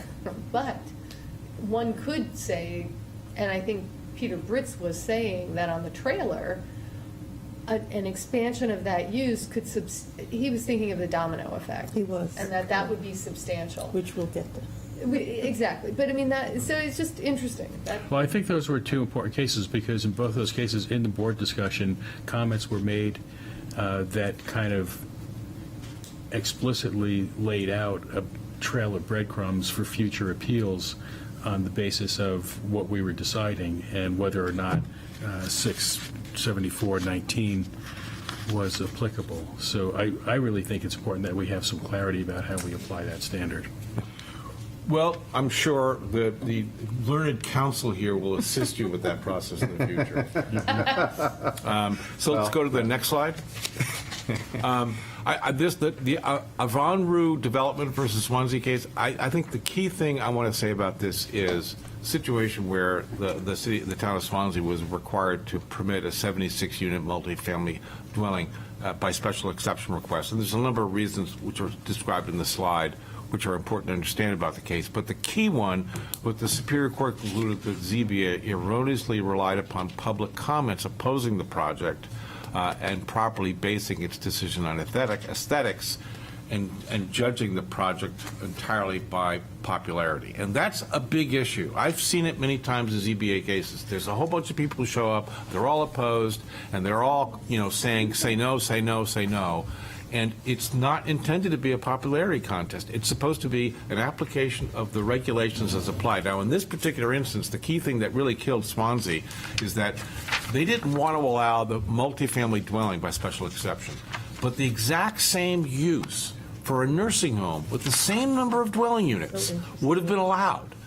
And so how can you say we can't have this multifamily dwelling, but you were going to allow the same amount of units for elderly housing? It just doesn't add up. And so that's part why I think the court said this was a popularity debate, which isn't appropriate for zoning decisions. That's why I think it's a worthwhile thing to take note. So administrative appeals, a couple of things I would just point out. Your job, when you have a real straightforward administrative appeal to the code enforcement officer correctly interpret the ordinance, the board should confine yourself to the language. And what does the ordinance say? And for instance, make sure you go to find those parts of the ordinance where terms are defined.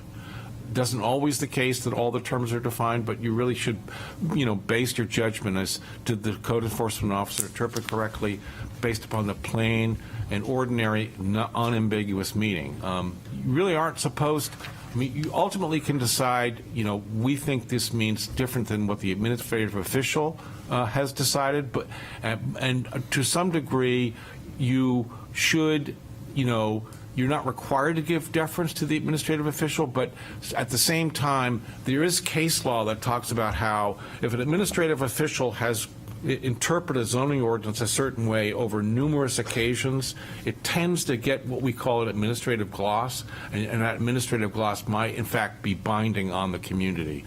But you do have the ability to independently judge what you believe the zoning ordinance means in particular circumstances. You're not, again, as I said before, sitting as a ZBA to render advisory opinions. And again, this happens a lot in towns where towns don't have robust staff like you have, and the select board will say, well, we don't know if this use is permitted, just ask the ZBA what their opinion is. And I always tell people, no, that's not your job, don't give advisory opinions. Next slide. So just to differentiate between special exceptions and variances, special exceptions, permission to do something under the ordinance if you meet specific requirements, and it must be in the ordinance. Yes, you can have a home occupation on a residential property in this zone so long as you meet the following requirements. No off-street parking, no more than 2 employees, no outdoor signage or storage of equipment, et cetera, et cetera. Those are just specific requirements. Obviously, a variance is something to be done that the ordinance does not allow, that you have to qualify under the 5 standards for granting variances. So let me go through those criteria. We've probably done this on many occasions before. The criteria variance number 1 and 2, the variance will not contrary to the public interest. The spirit of the ordinance is observed. Just to emphasize, because a lot of boards trip up on this, the applicant does not have to prove that the use is consistent with the public interest. They have to only demonstrate it's not contrary. This is a big difference. And that the spirit of the ordinance is observed. So a couple of things I would say about this. Not contrary to the public interest, what the courts have said you should look at. Would the variance alter the essential character of the locality, or would it threaten public health, safety, or welfare? And very similar, would the spirit of the ordinance, is it observed? You consider what are the objectives of the zoning ordinance in this part of the requirements of this particular zone. And as long as you conclude that the effect of the variance evaluated in light of the goals of the zoning ordinance would not undermine the master plan or the comprehensive plan, it's permissible to grant that particular variance. The one I always mention is there's certainly lots of occasions where a property might have a configuration so that if you have a frontage requirement of 200 feet and this particular lot only has 100 feet, it might have a triangular shape so that the building, when it's actually put in, the building lot in terms of setback, it's going to have the same amount of separation.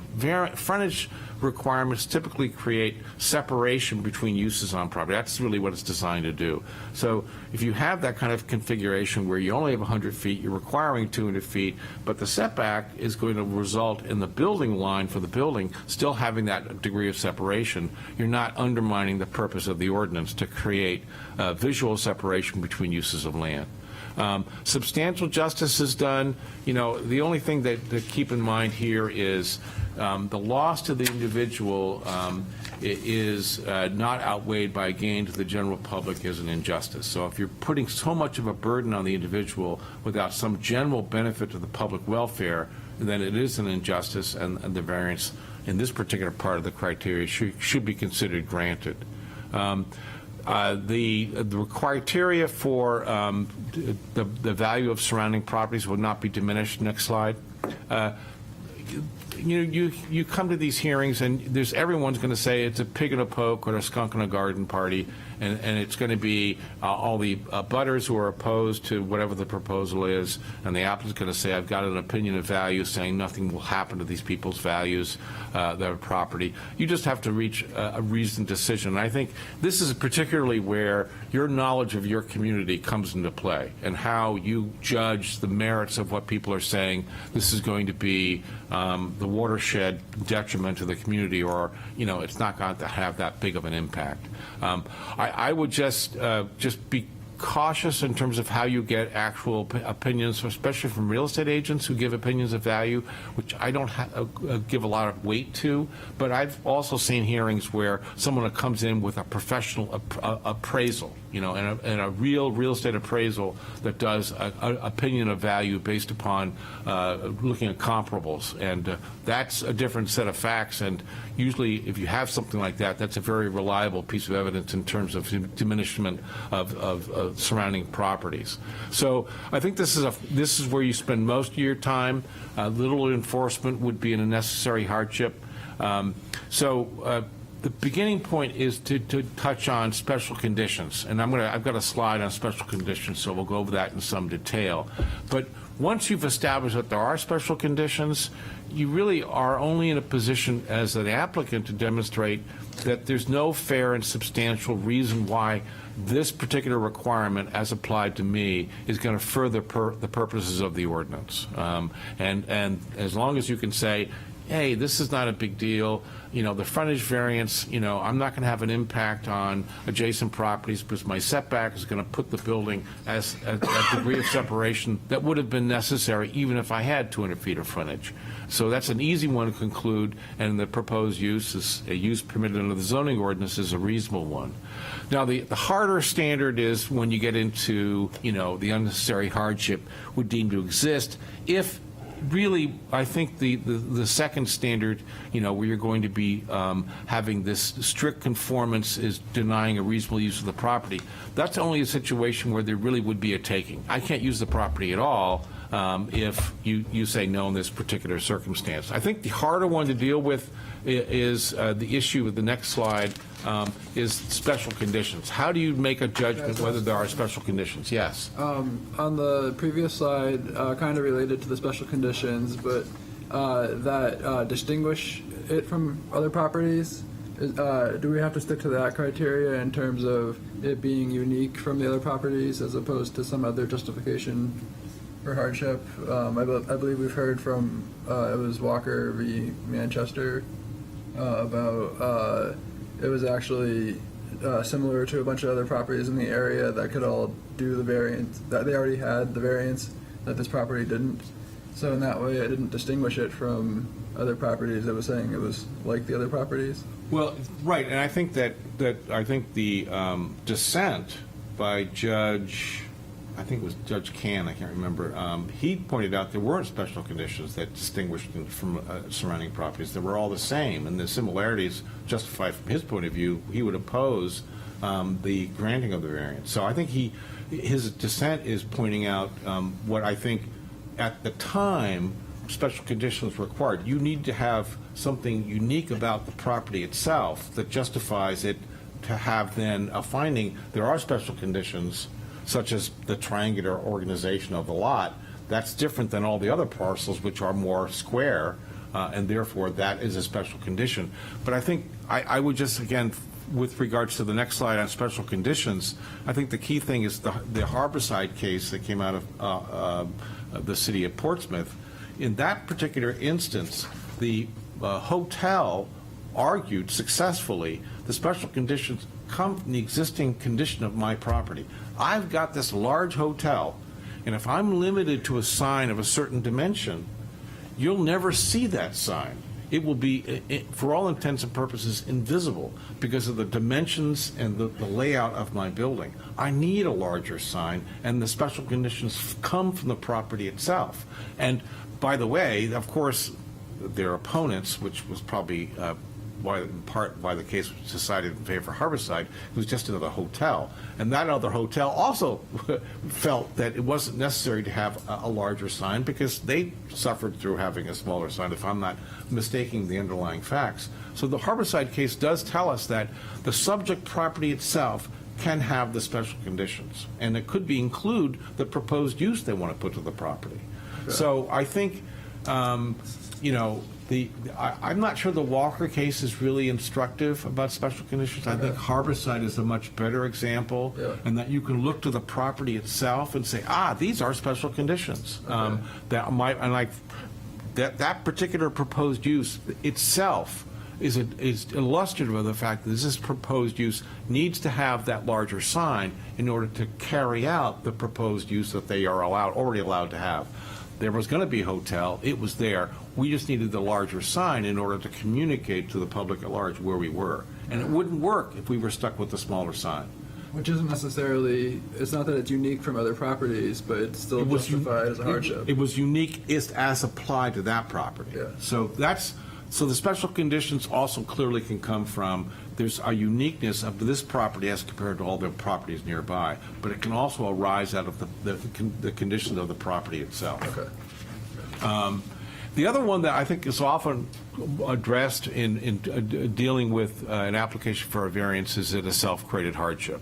And I would just say that many times people would say, well, I bought this property and you bought it and you knew that it had these limitations, so how can that justify granting a variance? I would just point out that self-created hardship should not be the only factor when deciding whether to say someone can demonstrate a hardship. It's a factor you can take into account.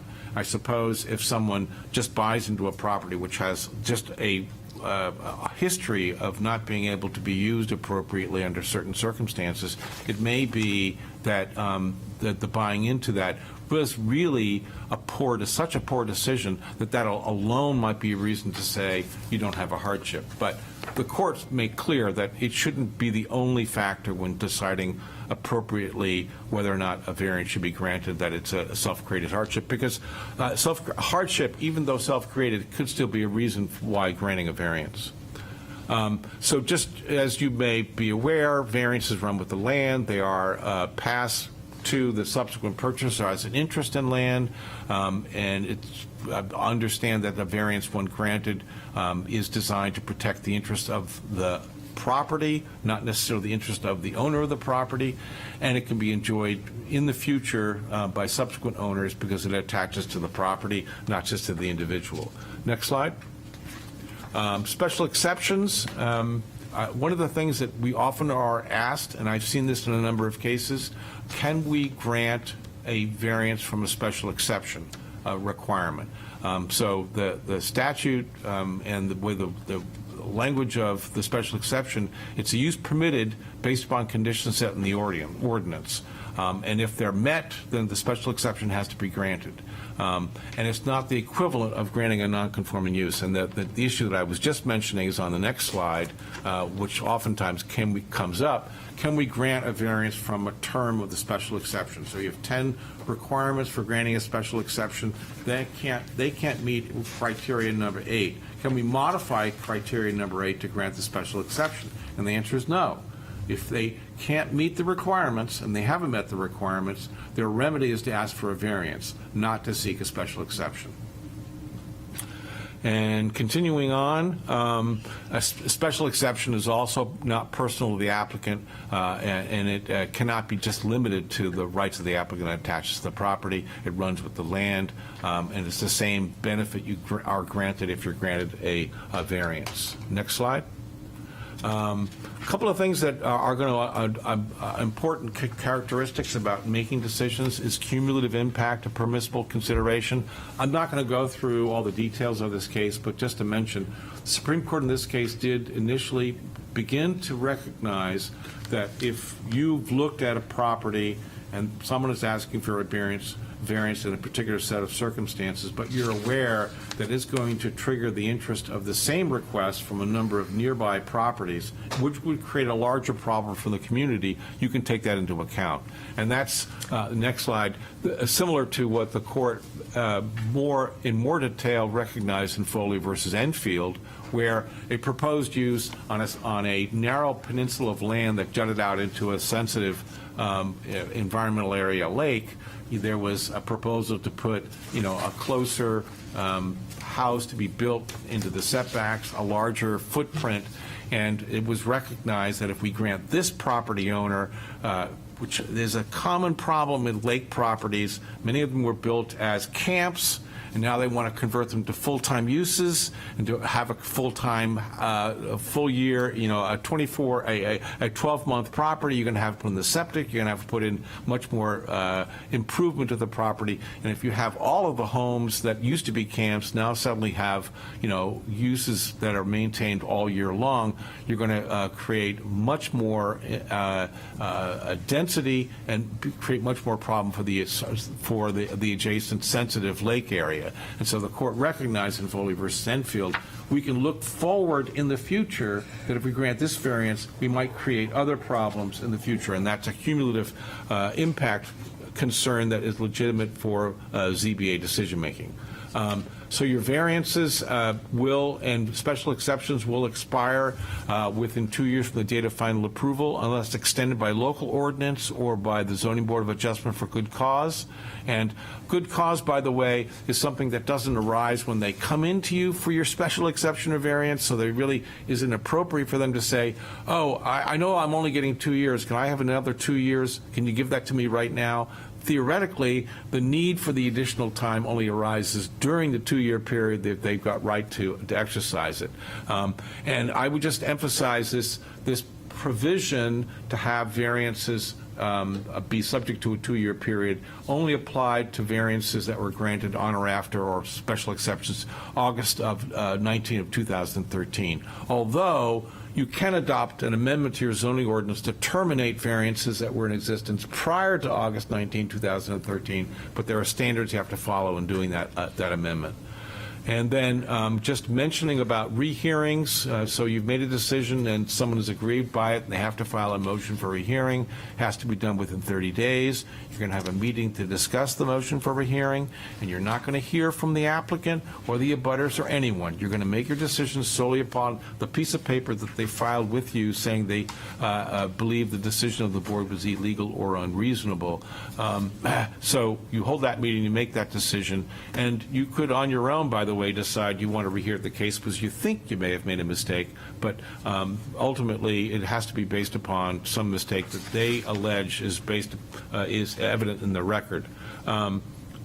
Next slide. I would just mention that the Supreme Court has said a number of times that, you know, in the interest of finality of ZBA decision making, rehearing should not be granted lightly. It only should be on a situation where there really is an identified concern that the decision was infected with some illegality or a misapprehension of the facts.